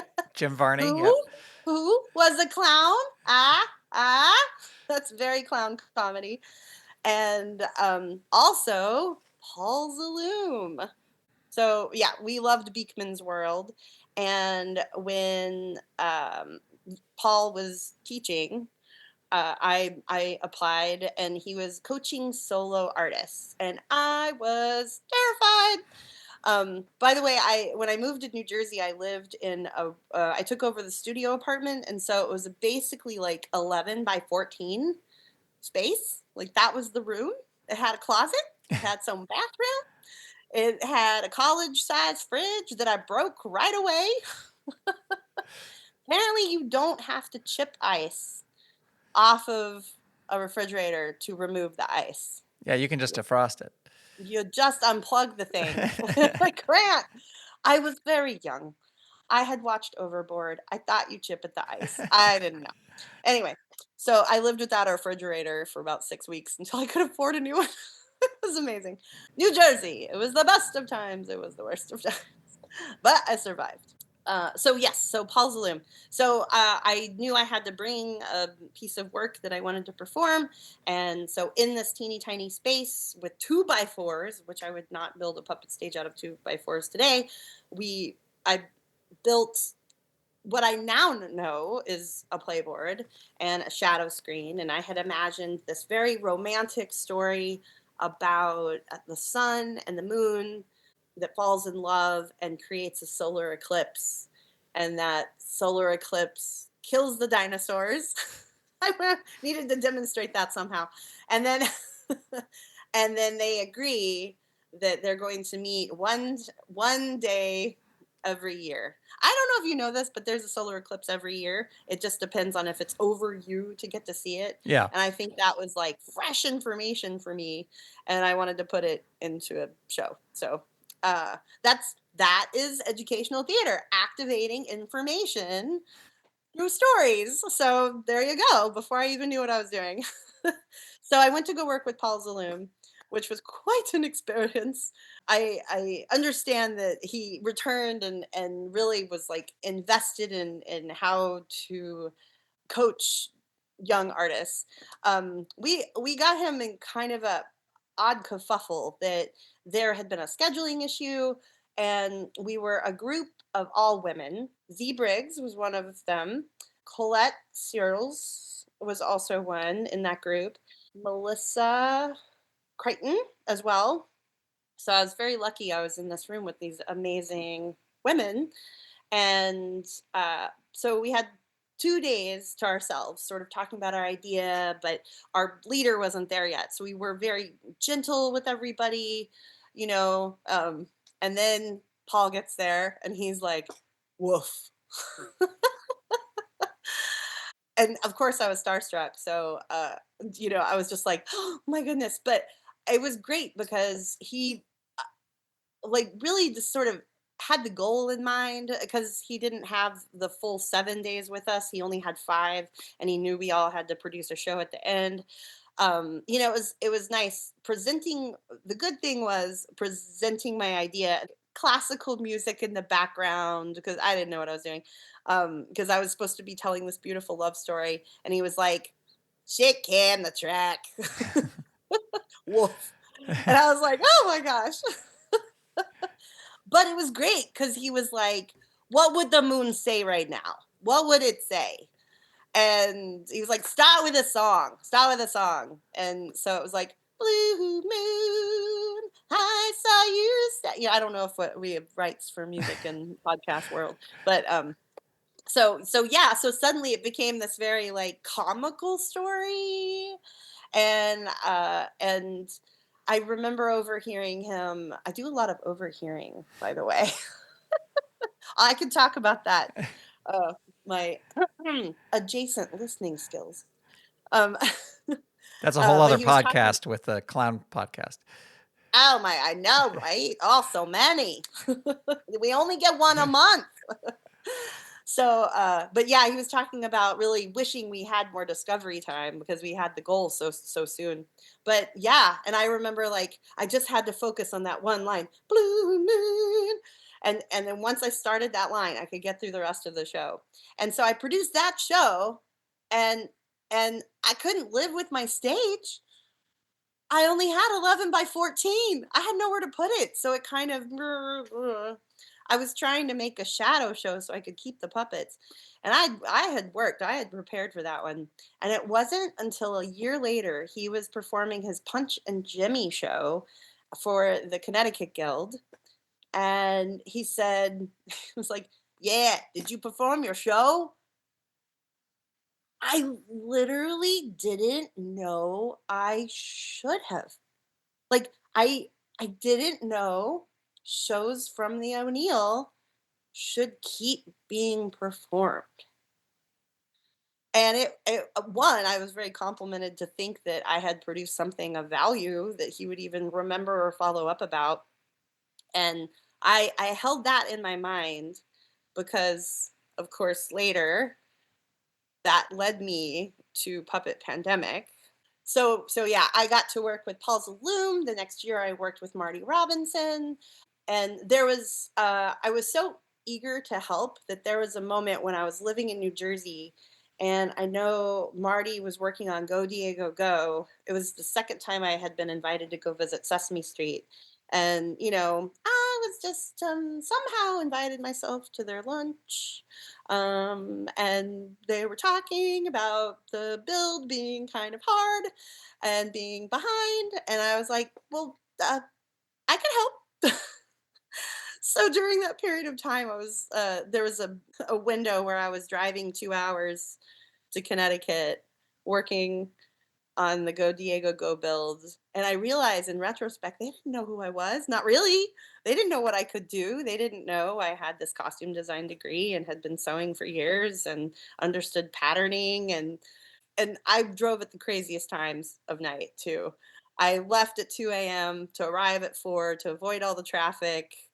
Poor Annie was like, Don't you want to stay until morning?" I'm like, "No, no, no, no, no. It's great. There's no traffic. I just fly. I just fly." I make that 2.5 hours, not 1:45. It's great. So I got experience building and seeing the amazing puppet machinations of Martin P. Robinson, and that was just an eye-opening experience. So when I kind of say my career is a mystery to myself as well. So yeah, so getting to continue to work with Marty, and then it wasn't till I had moved to New York, I wasn't getting to perform marionettes on a daily basis anymore, that I wanted to go work with Philip. And I feel like that was like a moment. And I think it was partially being on that type of national platform that, and it was very unique the year I developed my bear piece. Handle with care is what I called it. And I had been working on a show. It was going to be The Lion and the Mouse. And I had been making this paper mache head of the mouse, and but it I as I was sculpting it and adding layers, it got chubbier and chubbier, and it didn't really look like a mouse to me anymore. And so when I went to the O'Neill, it was this year where only 4 people had signed up for the marionette track. And there was kind of concern, are marionettes a dying form of puppetry? Why were there so few people? And so Jim Rose and Philip both agreed that that year people would build and perform their marionettes, which usually you picked one. You either worked with Jim to build or you developed a piece with Philip. And so I got to take that mouse head that actually started to look more like a bear. And what's amazing is Philip just, he's done it all. I just want to say, And just in case people are saying, it's Philip Huber is who we're speaking of, who you are oh, speaking of. I just want to make sure that people know that, because if anyone's going, Philip who? But Philip Huber. thank you, thank you. Um, First name basis, y'all. um, yes, and of course, I had seen Being John Malkovich when I was in Austin, and I watched the behind the scenes, and it was one of these like, I'll just never get to know him. He's such a virtuoso, and so here I was bringing my 4 years of marionette performance to my first puppet build, and Philip was amazing. He said, "Okay, well, first you do this, and then you do this, and then you follow this," and slowly saw that I had patterning skills and could fill in the blanks. I showed that I I knew what I wanted it to look like, and he knew how it should function. And so it was just such a gift to, you know, he kept us from making all the mistakes, along the way. And that is just such a gift. And so by the end of the week, I had the bear and performed his handle with care routine of him climbing out of a box. And again, there I was at the O'Neill, and he peeks out of his box, and we get the whole audience goes, "Oh," to his little face. And that leads me up to that moment after the O'Neill, that one of those life-changing moments where I went home, and you're exhausted, you're so glad to be in your own apartment. I was in Brooklyn at this time, And I remember it was my first shower in my own house. And I was just thinking about the week, and I was thinking about the bear, and I was thinking about my work because I was scheduling my hospital visits for Starlight Children's Foundation. And I imagined a blanket. Oh, Grant, I'm going to cry. And I thought about you are my sunshine. And the two things came together in my head. And I was glad I was in the shower because I just started sobbing. Much like now. Whew, that song gets you, doesn't it? Yeah, well, I mean, let me just say, this piece, Sweet Dreams, right? This is the name of Yes, this piece. yes. I saw it at the O'Neill, which was my first time being at the O'Neill, and it was one of those things where it was like, oh, I didn't know, it was my first time at the O'Neill, so I didn't really I wasn't, and I also wasn't there as a participant. I will say I was there to help Leslie Carrara Rudolph put on her show, and so I was sort of this outsider who was not part of any track. I was just there to help film these things, but I got to go see all these shows, and I mean, this performance of this piece, and I don't know, if we want to spoil it for anybody, but it was one of those pieces. Like, there are pieces where you're like, oh, I can see what this person is trying to do with this. It's not quite working 100%, and there was some very funny pieces, like hilarious. I still talk about Jonesy's War Sheep thing that I saw, Oh, at so the good. O'Neill, right? And it was just like, oh my gosh, this gets this. But then your piece, like, not only was it, beautiful and wonderful and moving, but it did what it was setting out to, you know what I mean? Like, everybody in that room, like, you took their breath away with this Mm. piece. And that's why it was just one of those things, like, that I point to is like, yeah, this is puppetry that can really move people. And, it's just such a brilliant piece. And you are, for anybody, again, I don't want to spoil everything that happens, but to just set it up, it's like the marionette is a blanket.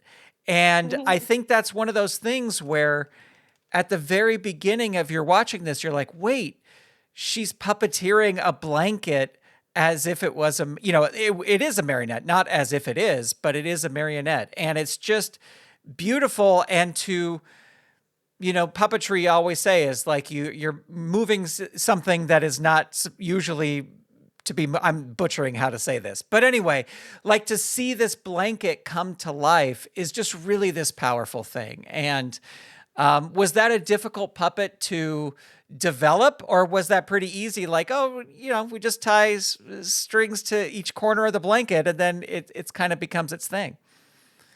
Whew, Grant, I couldn't even talk about the piece for 2 years. That story, and there's another piece that took a lot of more brain time than production time. I'll save that one for in just a minute. But that piece, I remember trying to tell my boyfriend this epiphany I had had, and I was such a mess, as you just saw me like go through, the whole emotional spectrum there. I couldn't bring myself to talk about it because and I mean, part of it, I think, in some ways, like, in my clowning, it is your job to bring joy. And so sometimes you do see some hard things, and it's your job to smile at those hard things and smile your way through the hard things, because the people living those hard things need you to.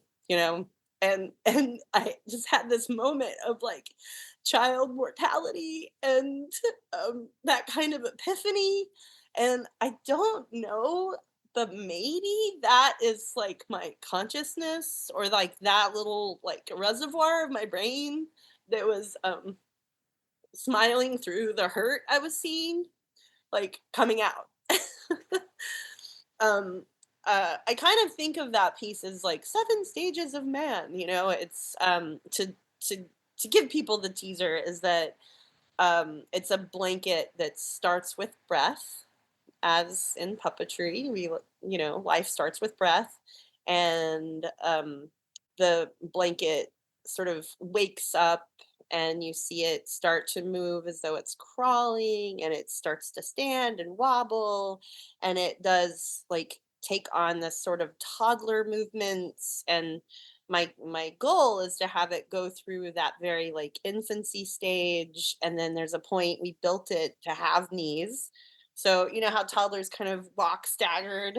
So there's a point I'm not puppeteering knees, and then I do include knees, and then it gets like more of an awareness of the world around it, and it notices its rocking chair. Maybe that's where I should end the story and have people watch the rest of it for themselves. Um, uh, but I like, yeah. So, and I remember I went back to the O'Neill, and with one of my sort of windows of time, I started working on a prototype. And oh, bless Philip Huber's heart, he had to see me go through the whole like, so Philip, I'm imagining this blanket. And he's like, okay, all right, okay. And that O'Neill, just in the little pocket of time, I started working on a prototype that was just, I still have it actually to this day because it's my process research. That was just a yellow piece of fabric, and I was kind of mapping out how it should be built. And then of course it was that next year, so I thought about it for 2 years and then came back to work on it with him. And that O'Neill was such a odd experience because I was so happy. Like I was so happy. I was having that not only the performance focus you get to give yourself while performing, but also building focus. But every time I went to go sing You Are My Sunshine, I lost it. And I kept telling Philip, I was like, I think I need to give this piece to someone else. I need someone to sing it for me. I can't do it. And he was like, honey, this is your work. This is your piece. And I realize now that it's not about being a wonderful singer. And to this day, if I am invited to perform that piece, and please do, please invite me to. It's been waiting a couple years to reemerge. Um, uh, if it doesn't touch my heart in that same way in which it was created, then that's where I want it to sit for its meaning to come across. And I actually got to perform that piece while pregnant. Which took on like I performed it for my college class at Montserrat, and we were actually masked up at the time, so I was like crying into my mask. And at the end, they were like, "Are you okay?" And I'm like, "Oh yeah, oh yes, yes. It's this is part of the experience." Afterwards, the process really made me question theater. Like, why am I here making this work? Because leaning into comedy is easy. You can hear people hear you. They're taking breath, they're laughing, they're emoting. You can hear that they're still with you. But drama is frequently a silent experience. And that is really hard. And I thought, why do I want to share this epiphany I had? Or am I just showing my hurt? What am I doing to people to produce this work? And so it wasn't until people came to me and told me what they thought of it. And I was invited to perform it at the National Puppet Slam at the Center for Puppetry Arts. And a gentleman came to me later and he said, I lost a child, and that's what that feels like. And I realized I was creating a shared experience that someone can reference. Yeah, well, it's a powerful, powerful piece, and I just know that everybody in that room connected with it. There was nobody, the first time I saw it, there was nobody who was not connecting with that. No matter what their life experience was, because it's so powerful, and that piece is a perfect example to me to show what the power of puppetry is. It's such a brilliant thing. I do want to ask you, you do good with your puppetry work, but you're also doing good in other ways, and that is I want to talk about. You mentioned it before, but Puppet Pandemic, and can you talk about what it is and sort of what its purpose is, and the kind of the good that it did. Oh, thank you. Yes. So trying to remember which year. I think it was my second year returning to work with Marty on Pigeonholed, where I got to meet Leslie Carrara Rudolph, who's just fantastic, personal character, personality, artist, all of it. And and I remember being so grateful that so the Connecticut Guild had given me a scholarship to attend the O'Neill, and I felt so grateful that I wanted to give back somehow. And I that was the year I produced the bear piece. So I left with a full piece that I of my own work that I could go perform elsewhere. Which sometimes you give your energy and attention to another artist to learn from them. And then sometimes you're there to work on your own piece, right? And so that for me was what that year was with the bear, to learn how to build marionettes. And I left with my own piece. And I kind of put that two and two together with the comment Paul Zloom said to me, where he said, "Well, have you performed it?" And I thought we should be performing these pieces in New York. And it was a year that the show sold out while our friends from New York were driving through to Connecticut, and they were going to get there and have no seats. And I just thought, okay, all right. So in very naive sense, I was like, you know what? We could take this show to New York. All it's got to take is someone to organize. Oh. And before I finished that sentence, I had accidentally voluntold myself that I would be organizing a show. And luckily, step by step, it people helped present solutions. Like where, and at the time, the tank had a sort of 50-50 exchange, which was of the house, which was great. It meant you didn't have to have money up front. Woo! Thank goodness, because I did not have money up front or anywhere else to be found. And very slowly I thought, okay, well, we've got the space. Who would want to perform? And word kind of slowly got out. And suddenly, before I knew it, I had 14 people who wanted to present a piece. Grant, that's a lot of people. It is a lot of people. Yep. That's at least four more people, four more acts than you need. I now know this to this day. If you need Honey's book on how to produce a puppet slam, 10 acts is great. Five to start, intermission, five after, and when one of those like, you know, calls out sick, you're still good. You still have a show. So 14 was like 2 hours and 30 minutes of entertainment there.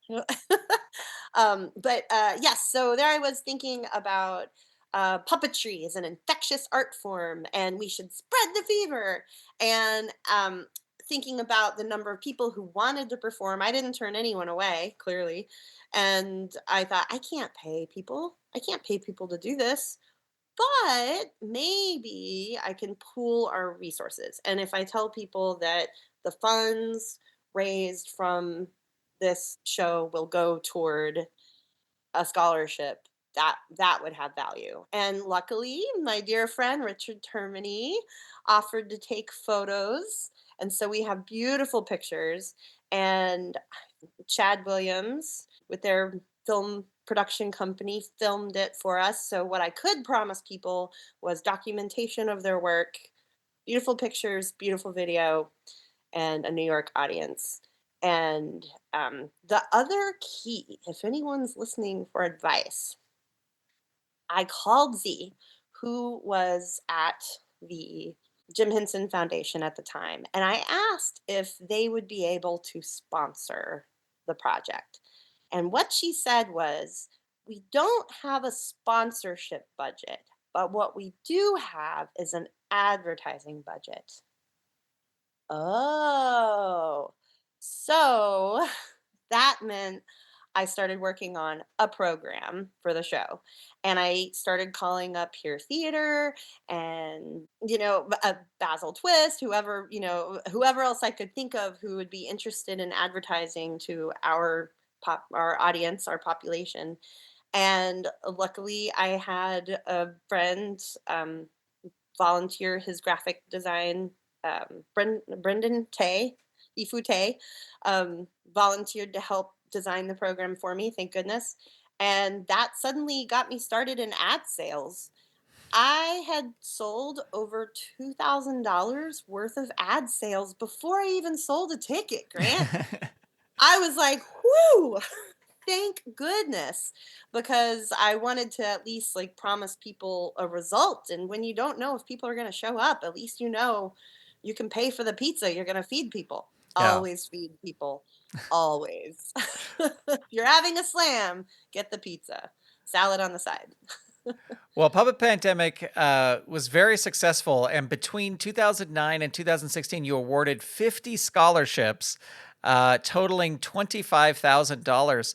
And that scholarship, just to be clear for people, that was so people could go back to the O'Neill, right? That's what that scholarship was? Yeah. Absolutely. The vision was for the alumni of the O'Neill to use the work created there to fundraise for people to return. So while the Eric Engelhart Scholarship was to fund new people attending the O'Neill, I thought we needed this niche. So it made sense. It was like using art to fuel more art. So I shepherded it for for 10 years, and which much thanks to the Puppet Slam Network, Heather Henson's project. I was able to use those funds to also connect us across the country. I didn't just produce in New York. We also had a puppet pandemic in Minneapolis. We also went to Philly. And I'm very proud to say I brought it to my hometown of Austin. And we had a partnership with Glass Half Full and Trouble Puppet, and we sort of pooled our resources of talent and coordination and then some funds, and we got to kick off the Austin puppet incident here, which was now over 16 years ago. Awesome. And that scholarship is still alive today and relies on donations of fellow alumni. So should you be grateful to your time at the O'Neill and appreciative that throwing a few dollars its direction helps keep that name alive. And I do call and check on it on an annual basis of like, how y'all doing? You need a little help? So your show, Handle with Care, received a Jim Henson Foundation seed grant. And I'm just, as someone who has gone through the grant process, what are your tips or advice for people who want to apply for a grant, for success, or just because I've looked at it too, and then I just kind of go, well, this is a lot of work, and it's not for me. So, can you give us your tips and advice for getting a grant as someone who's done it? Oh, well, specifically applying for the Jim Henson Foundation grant, I had the amazing wisdom of Roxy Myram at my disposal as artistic director at Showplace. And of course, you start with a first page description of your project. It is actually a very gentle process. First, you do one page. That is an achievable goal, right? Can you describe what you want to do? If you can't put it on paper, are we going to see it on a stage? So, first step, right? And what Roxy helped me with was literally describing the type of puppetry that they are funding. So, there's a lot, people might spend a lot of time getting wrapped up in the plot or the story, but the why puppets, right? Everyone's why puppets? Why this show? Why now? And so starting with that is sort of the rationale for why this project would be deserving of a puppetry grant. And then when if you make it past that process, it's getting the rest of your materials together. We are theater practitioners, show not tell, so make sure you have good, strong visuals. I remember submitting a video and a budget. Thank you, Roxy Myram, for showing me what a budget should look like. Line items, Excel sheets. They don't. I graduated with 2 degrees, Grant, and no one showed me how Excel works. Ugh. Well, not only have you applied for grants, you've also founded some grants. Can you talk about some of the grants that you have founded? Absolutely. And what I found, my I guess the most mindful way to think about grant funding or figuring out what projects are grant worthy is by paying attention. Something I learned, if you were to say, Honey Goodenough, what is your advice for young theater practitioners? You'll hear in a lot of my stories, it's well, I overheard someone say. So learning to listen, but how to listen. There is direct listening when someone's talking at you. How do you inspire confidence that you are being receptive to what is being told to you? There's adjacent listening, like maybe you're part of the team, someone isn't staring right at your face, but you're standing beside someone who is gathering information. They expect you to be present. And then this sort of tertiary listening, the being present in the room. You might be busy, but be listening to people around you. And I think that's something that helped me sort of stumble on this path. One of them being the Bernie Silver grant. Gretchen Van Lente started the Bernie Silver Appreciation Society on Facebook. And I thought, wow, people really love Bernie Silver. She's the queen of potpourri. And she specifically invited me to her 96th birthday. And I got to be in the room when she would just say, okay, now sing. She would just command the room. She would just tell people. And you know what? They did. You did not refuse her. And I just thought, wow, if you're 96 years old and you can go to a national festival, you should get to go for free. And I just put two and two together, thinking, what is a basic need that people have? Clothing. People love t shirts, which is ironic because I actually don't wear t shirts anymore. Steve Mark helped me draw um, a graphic of Bernie Silver, and I sat on it, Grant. I sat on that idea. She turned 97. She turned 98. She turned 99. I was like, how many more years is she going to give me to like put this in place, right? So I was holding on to this idea of like, we've got to pay her way to go to a national. And so for her 99th birthday, it was the Swarthmore National Festival. We printed up a bunch of t-shirts. I went to my local guild, which was Pagogny, the New York guild at the time, and said, would you help fund the printing of these shirts? We will sell them for, it was $20. I can't imagine paying more than $20 for a shirt. Um, and I will pay you back. And so very thankful to Peter Lewis, who said, yes, we will help fund this. So that started that grant. And once people got word of it, everybody wanted a shirt. And it was Heather Henson who said, well, it should be printed in silver, right? I was like, of course. So we then printed silver shirts. That's the second edition. And so through t-shirt sales, we were able to fund her registration fees and had surplus. And so that grant It took some time, but that grant then became an official P of A grant on their website with a donation button. And so then there was the O'Neill National Puppetry Alumni Scholarship, and that also was funded with T-shirt sales with the Evolution of Puppetry shirt. If I say it, you probably know what it looks like, with the last man holding a gloved puppet over his head of Punch. And then when Paul Vincent Davis was in need of a motorized chair, he was doing these drawings called cartoodles, which are amazing. They're amazing. It's like one drawing turns into another and turns into another. And so I had that turned into a national campaign through Custom Ink, where it becomes like a social media fundraiser. And that was amazing. We sold over 100 shirts and raised $2,000, and we were able to get him a motorized chair. I think a lot of people put roadblocks in front of themselves. They think they need to have a nonprofit. What I will say is what you need is to be honest, say what you're going to do, and then do it.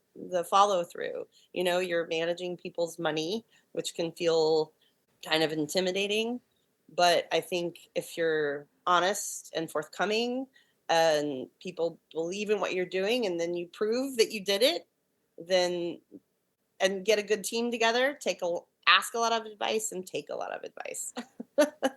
And yeah, and that, I think that's the way to help fuel our artistic community. Well, I wanted bridging right off of that, or connecting to that. Currently, you have a fundraiser going on for Mr. Leo's Puppet Bus. Can you tell us a bit about the cause behind that and the fundraiser? Yes. This one, I'm living it right now. Mr. Leo is an amazing puppeteer who was in Houston, and he's energetic, supportive, joyful. He's bilingual. His work was amazing. It's like watching his shows was just like watching a big old party, and so fun. And he really he really like loves puppetry. He also studied with Augusto Boal in Brazil, and if you ever get to meet him, um, his arms are all covered in like different puppetry tattoos. It's so cool. He's got a story about every single one of them. And I watched him on Instagram build his magic puppet bus, and Grant, I was so jealous. I was like, oh, it's beautiful. Like, how is he doing this? He's living the dream.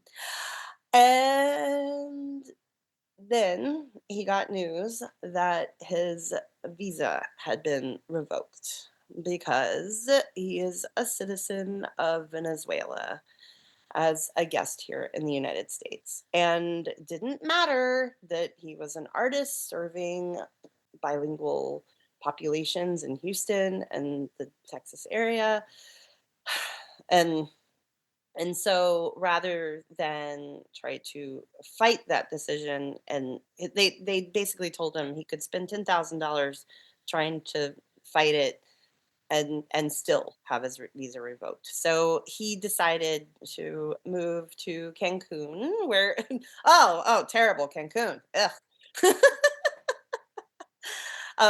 But he really did. He said that he felt like it was a crossroads where his daughter is grown, and took over his company. So Mr. Leo's Entertainment lives on in Camila, and his mother is 80. And so he said, maybe this is time that I go spend time with the other half of my family.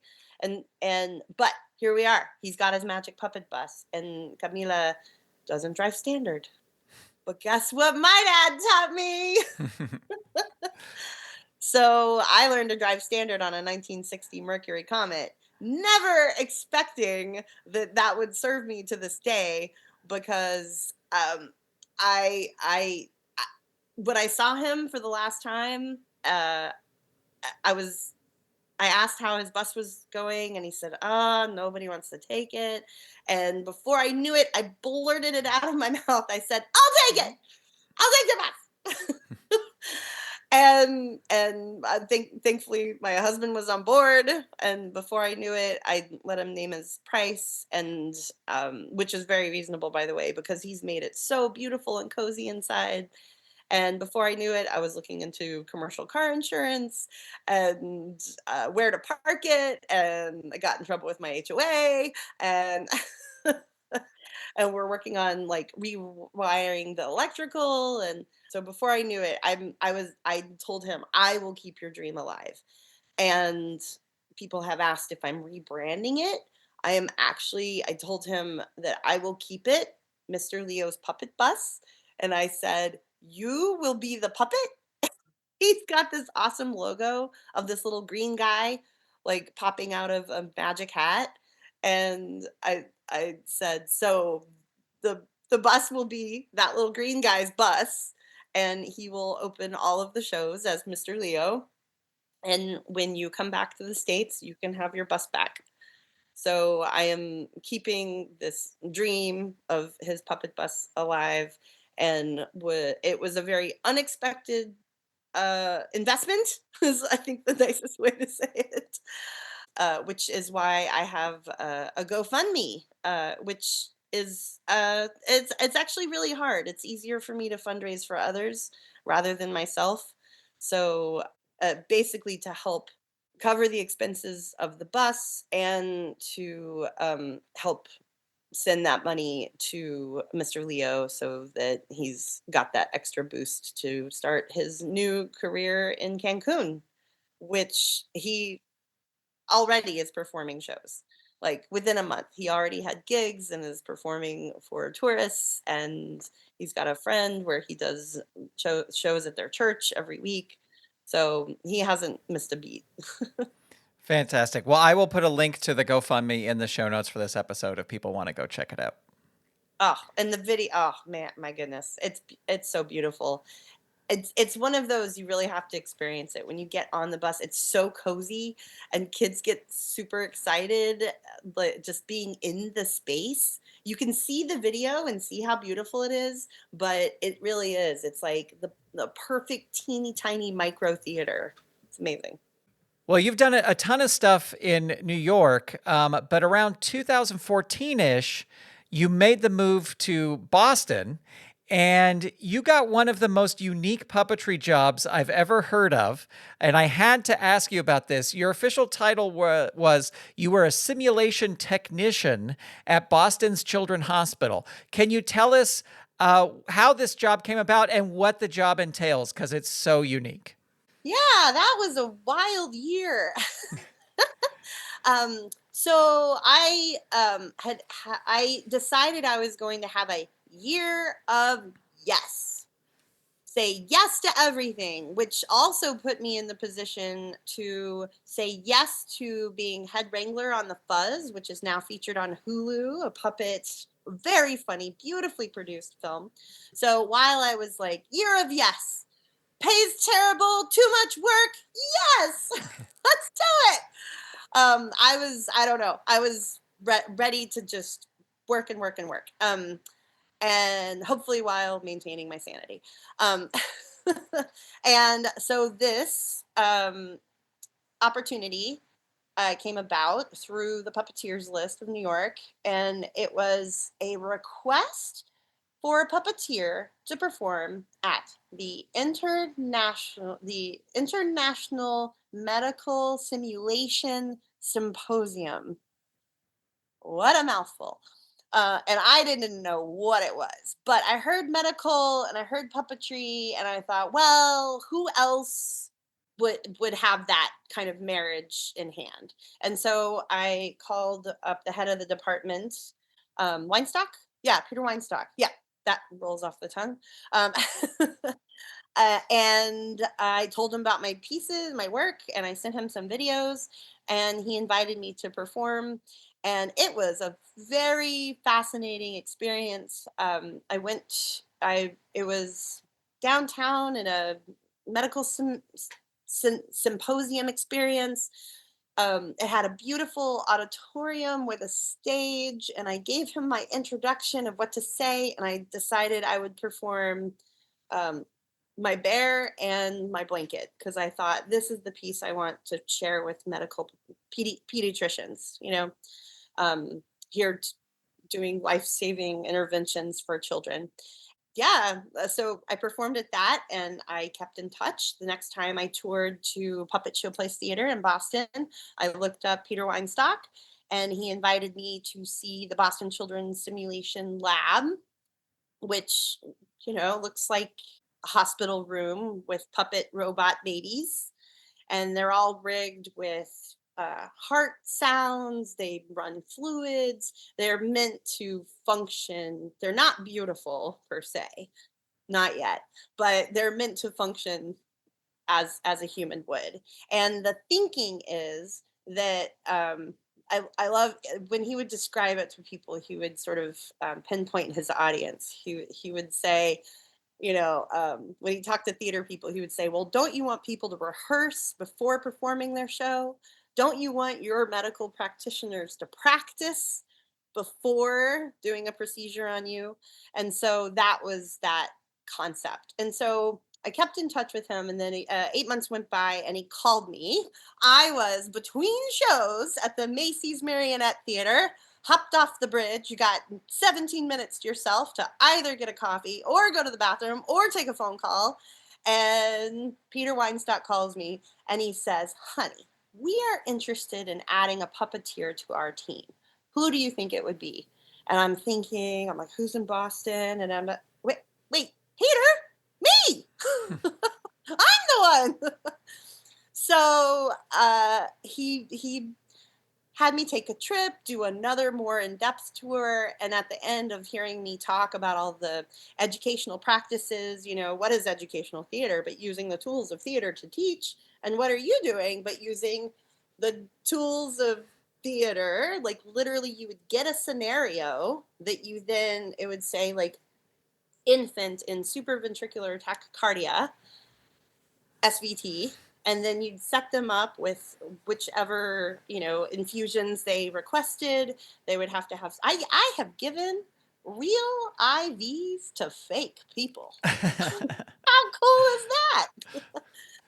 So yeah, and I was the one on the headset, and I would listen to the resident medical practitioner.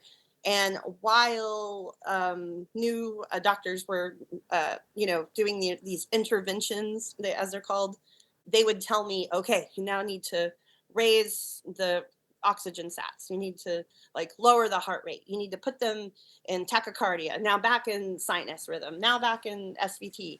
And so a lot of it was practicing correcting heart arrhythmias. And I also got to do really interesting things like making moulage on some of the models or the robots. And I actually, they figured out I had a flair for drama, Grant.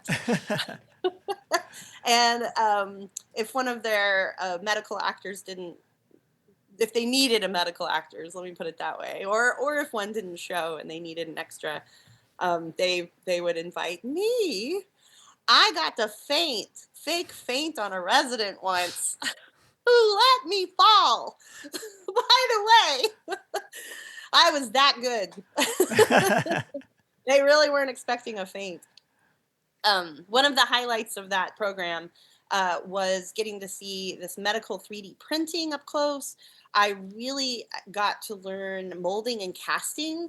I got to have first hands-on experience with smooth-on products. They needed subungular hematoma trainers. What does that mean? It means a bruise under your fingernail. And they had been using these like Grant, it was a model of a model. They were taking a cast from the robot and then using a giant man hand to teach pediatricians how to help a child's finger. So I used my pinky like and then made all these medical trainers with like a channel through to the nail. That was a really cool project. And I also got to be one of the research assistants on the Huggable project, which I really felt was like my experience as a puppeteer and my work with child life specialists in the hospital all coming together to see how the Huggable project, the Huggable Bear, can help children mitigate stress and anxiety in the hospital through joy. To me, this just says like puppetry can be everywhere and in places that where you wouldn't think that there would be puppet, like you would think, oh, somebody's doing a puppet show in a hospital, but to see that puppetry is helping doctors become better doctors, that is pretty incredible and amazing. I do want to talk about, even just briefly, because you brought it up, Puppet Show Place Theater, because I don't know how much we've talked about it on this podcast before, in the history of this podcast. But you were also the resident teaching artist there while you were in Boston as well, right? Yes, yes. I knew moving to Boston, I would be leaving my community in New York, but going to a community in Boston. And in fact, that I found an apartment that was on the D line, and so when I commuted to the hospital, I could wave at Puppet Show Place on my way to work. And that was another one of my life changing experiences at the O'Neill, where I wanted to keep developing. I got a Jim Henson Foundation seed grant to develop Handle with Care, which was the blanket piece had inspired more work, and I was trying to put my childlike pieces in conversation, and so I did an emerging artists experience at the O'Neill. And when I left, I had the first, it was my first time to actually have paid vacation while at the O'Neill. That was amazing. And I left, but I felt like this is my calling. What am I doing? I thought I would love having a job, but I actually really missed my artist calling. And I felt I was tired at the end of the week, and you use Saturday to recover, and then Sunday you can do a few fun things, and then you're back at work on Monday. And so I compared that to my life as a freelance artist and to the life of 40-hour a week job, and I missed being an artist. So that was the other life-changing O'Neill epiphany of like, I missed my work. I was working for children, not with children. And I, of course, had been developing puppet slam pieces through Puppet Show Place Theater. And Roxy Myron was the artistic director at the time.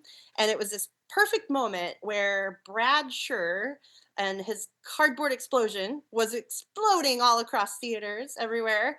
And so he was getting booked for shows, and they were having these camps that needed to be filled in. And voila, guess who has a master's degree? And and so Roxy invited me to teach a few camps. She saw that I brought with me years and years of teaching in New York and in Texas and New Jersey, Vermont. Like I had been traveling. That's the beauty of being a freelance artist. You can do it looks like you do so much during the year, but you're just trying to fill your weekend, you know? I had this moment where, you hit a certain point in your career, Grant, where it's either time to change careers or do a deep dive. And, if you give yourself your 20s to start and see what something looks like, you get to your 30s and then you're like, all right, I've seen what that is. Now, do you dive deeper?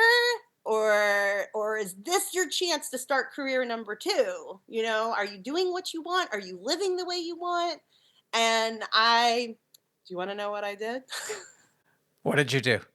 The deeper The dive. deeper dive.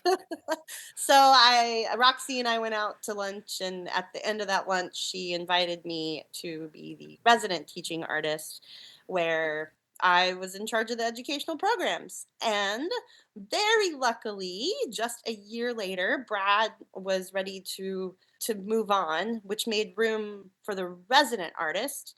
And that meant my puppet sister, Sarah Nolan, got to join the puppet show place team. And that was just so amazing. Getting to work with Sarah Nolan is absolutely fantastic. And she's one of those puppeteers who does it all. She organizes the finances. She can build the puppets, shoot the puppets, write the story, does the comedy. I mean, she's the real deal, y'all. So I think of her as my puppet sister because we got to work in tandem at Puppet Show Place. I was there for 8 years, and I believe so. It was 6 strong years together. And to this day, Puppet Motion, her company, still performs my show, Wordplay, my alphabet puppetry show in Boston, which kind of brings it back full circle because I had developed 3 shows while I was in Boston. The first one was a wordplay. Briefly, I will say that was another one of those 8 year long ideas. Have you seen A Dream of Me? Oh, you know what? I think I did. I think I did see it when we performed in Texas, outside of Austin. I think you might have performed it there because I think Harry was there, Harry Lacoste, Oh, and I yes, think he yes. performed it with you. Unless I'm mistaking it for something else, but You probably saw it live, Grant. yeah, Yes, I think so. I'm pretty sure absolutely. I did. Yeah, it's about dating, and that was one of those shows that I thought about for 8 years. And I just in my head when on long car trips, here I am sitting there thinking, rolling around these ideas in my head, and I just kept thinking about the me being a we. I had a friend going through a divorce, and so I was thinking about her we was becoming a me again, and I my family, we have dyslexia in my family, and so flipping and twisting letters is something that comes naturally. And so I developed A Dream of Me, and then that inspired as soon as I produced that piece. Like I thought about it for 8 years, and by the time I moved to Boston, it was the first slam. I said, "Honey, you're here. You better keep being a puppeteer. Don't get wooed by this job over here. Keep producing." And luckily, within 3 rehearsals, Brad Scher and I had put the story together.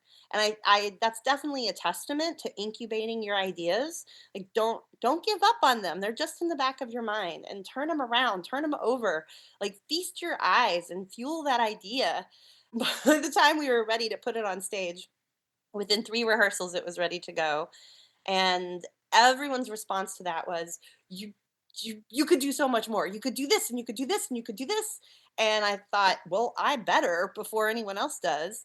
So wordplay was born after that. And then from another visit to the O'Neill, one of my last ones, getting to produce Mimi on the flying trapeze with the Philip Huber, based on one photo from Facebook. My my clown colleague, Bryn Swanson, called me and asked if I could get my Sock Monkey Circus show together. And she invited me to go to the International Clown Comedy Festival in Shanghai, where I shared the stage with 20 wrangling clowns. Woo! That was exciting.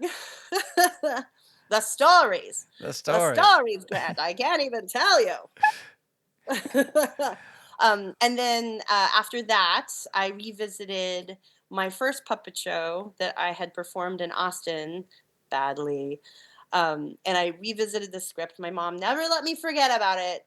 And I applied for Jim Henson Foundation grant where they awarded it for Stewie's Magic Hat. And with I'm very grateful to Roxy Myram's coaching and the title. She was like, it needs to sound like fun. So, and so I produced that show in uh, at Puppet Show Place Theater, where, gosh, I feel like I was just there in this amazing, magical golden era where Roxy at her busiest. Showplace was producing shows. We had Sarah's talent. Brad was still there. He hadn't quite left. He was coming back from Poughkeepsie.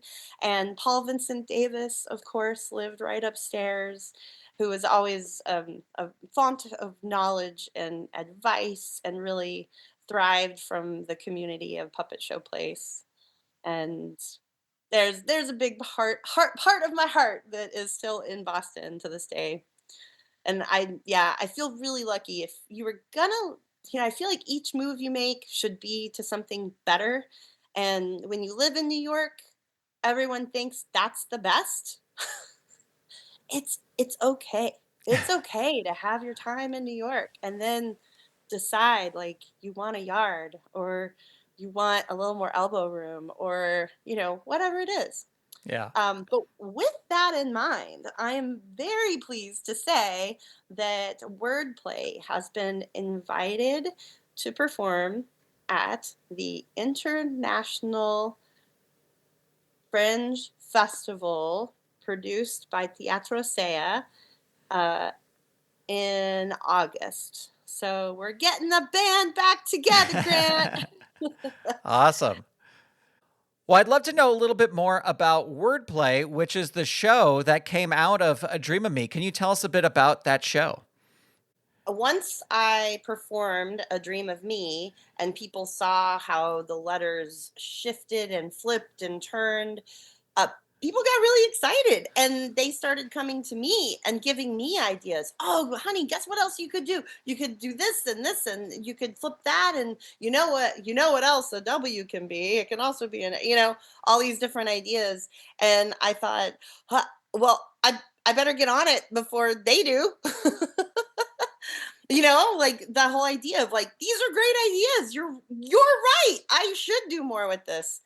And even though it was born from a slam piece with mature content, it felt like that answer was right in front of us.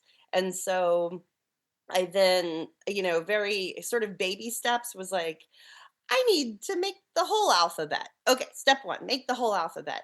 And then, luckily, I was the resident teaching artist at Puppet Show Place Theater, and so I had a space. Space is very valuable to artists, and I invited other inspiring puppeteers to come meet with me, and we did workshops. And basically, I threw an alphabet soup in the middle of the room and pointed some puppeteers at it and said, "Go, just play with it," right?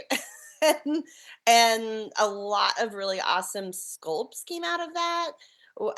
We and sculpts that aren't even in the show anymore. Like we had a beautiful pig sculpt with like spell out of the word oink. And fish actually did make it into the show, which was really magical.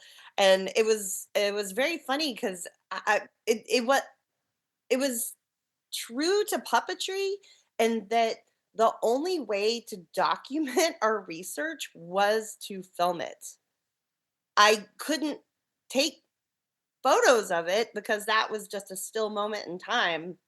And so, luckily, a friend showed me how to film on my computer. I'm sort of a technophobe in that sense. And so we literally captured the motions and the transformation. And so it did take 2 years of development. And once we had all these pieces, then we thought, okay, how do we put them together? And then once we put them together, it I worried the script didn't follow a normal show pattern. It didn't have a conflict, but actually, it was really wonderful. I was doing a feedback session where we performed what we had, and it was Bonnie Duncan's son. I said, "What is the story here?" And I think he was about 12 at the time. And he said, "Well, first you did a magic show, and then you went on a picnic, and then you went to the zoo, and then you went home and went to bed.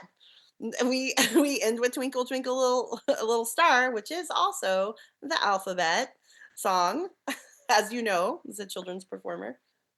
And I was like, "Oh yeah, it is. It's a journey through the alphabet. It's basically the day in the life.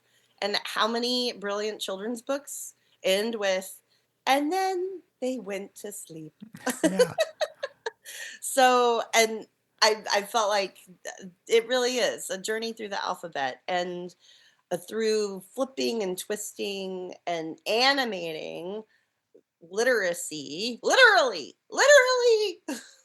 animating literacy. We're helping infuse the meaning of these figures for children who are learning literacy. And my hope was that we were connecting a more valuable meaning for children who may have neurodiversity. And personally, my family has dyslexia runs in our family. My oma actually wrote left-handed and backwards, and even at 80, she showed us the marks on the back of her hand where the nuns had like whacked her with the metal side of the ruler to make her correct herself. And so that I don't say after the show, but it's in my heart. And so I think of this as paying it forward for other children who flip and twist um, shapes and letters, and hope that when you add story to these symbols, it has more valuable meaning. Perfect. Well, as we wrap up here, I always like to ask, what has been the highlight of your puppetry career so far? I have a list. Is that okay? A list is fine. I've been doing these long drives and tours in Texas, and so I have been listening to all your podcasts, which are delightful. I Thank love you. choosing a friend I do know and then learning more, and then picking someone I don't know and learning so much more. So I have realized I love site specific theater. I love that immersive process. And so I definitely want to mention the Midnight Zoo, which was a partnership between Puppet Show Place and had Brad Scher's design and Roxy Myram's direction. And it was like really was like world building, and we like devised theater. It was like it started from pure imagination. They made imagine it was at the Franklin Park Zoo. They had this part of the zoo where the robotic dinosaurs used to be, but the dinosaurs were gone, and so they let us put puppet experiences in there. And all these creative minds, storytelling minds, came together to create this like kind of a walk through storytelling experience. And I got to be the welcome person at the front gate. Talk about stage fright. Hey, there you are. All you gotta do is talk to 200 people at once. Can you imagine?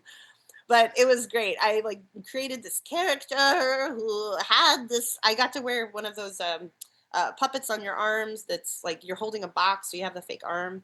I love those illusion puppets, and that was a blast.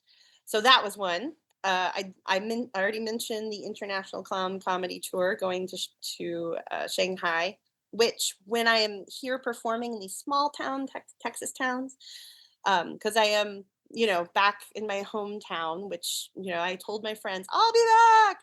And so now I feel like I'm doing what Ellen Scott did for me, which was inspiring a young Texan who had very little experience with puppetry.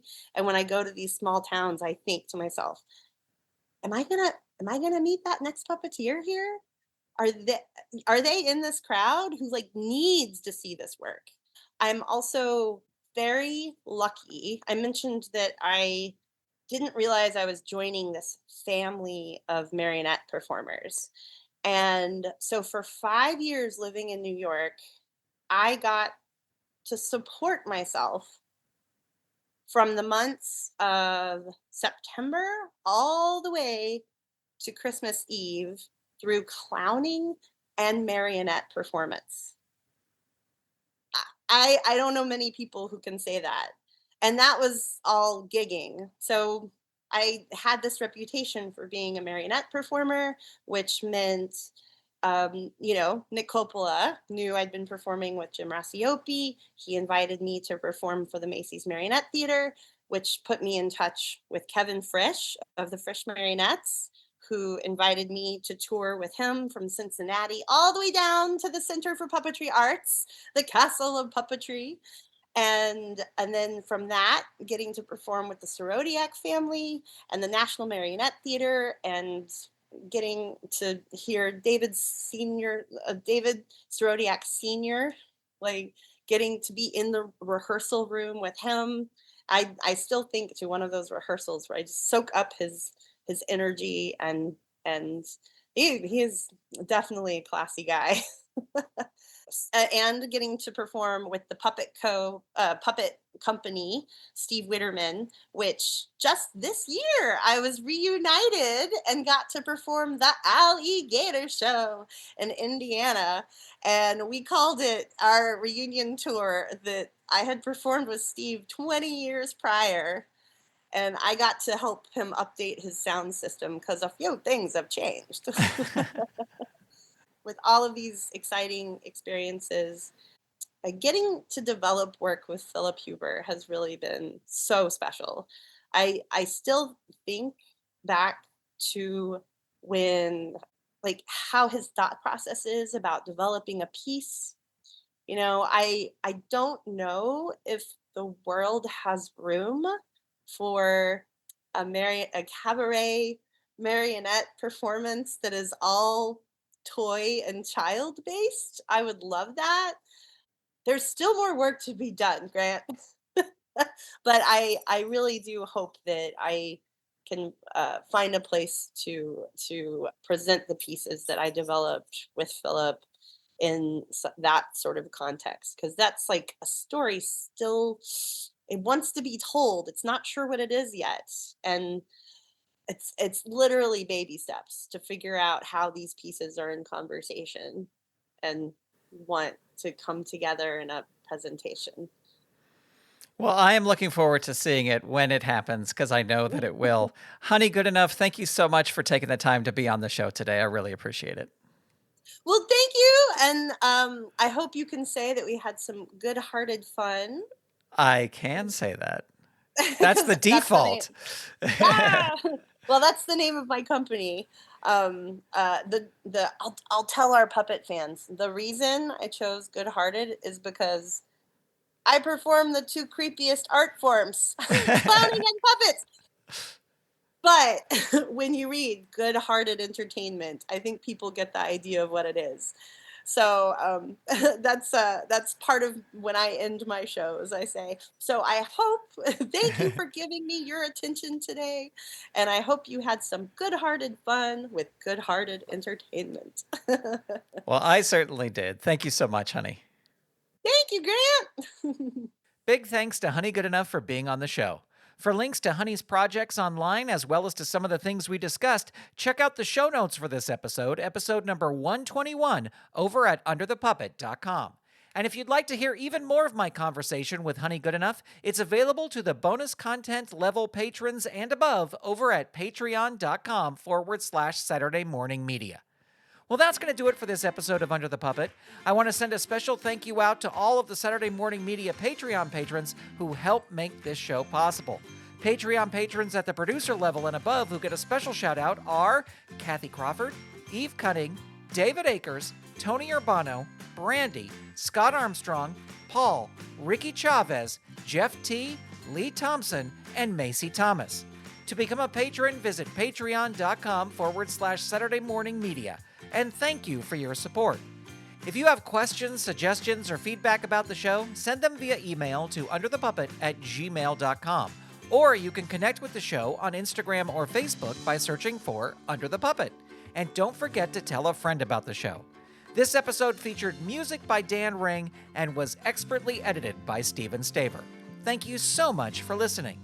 Under the Puppet is copyright 2026 Saturday Morning Media Grant Pachoco, executive producer, all rights reserved.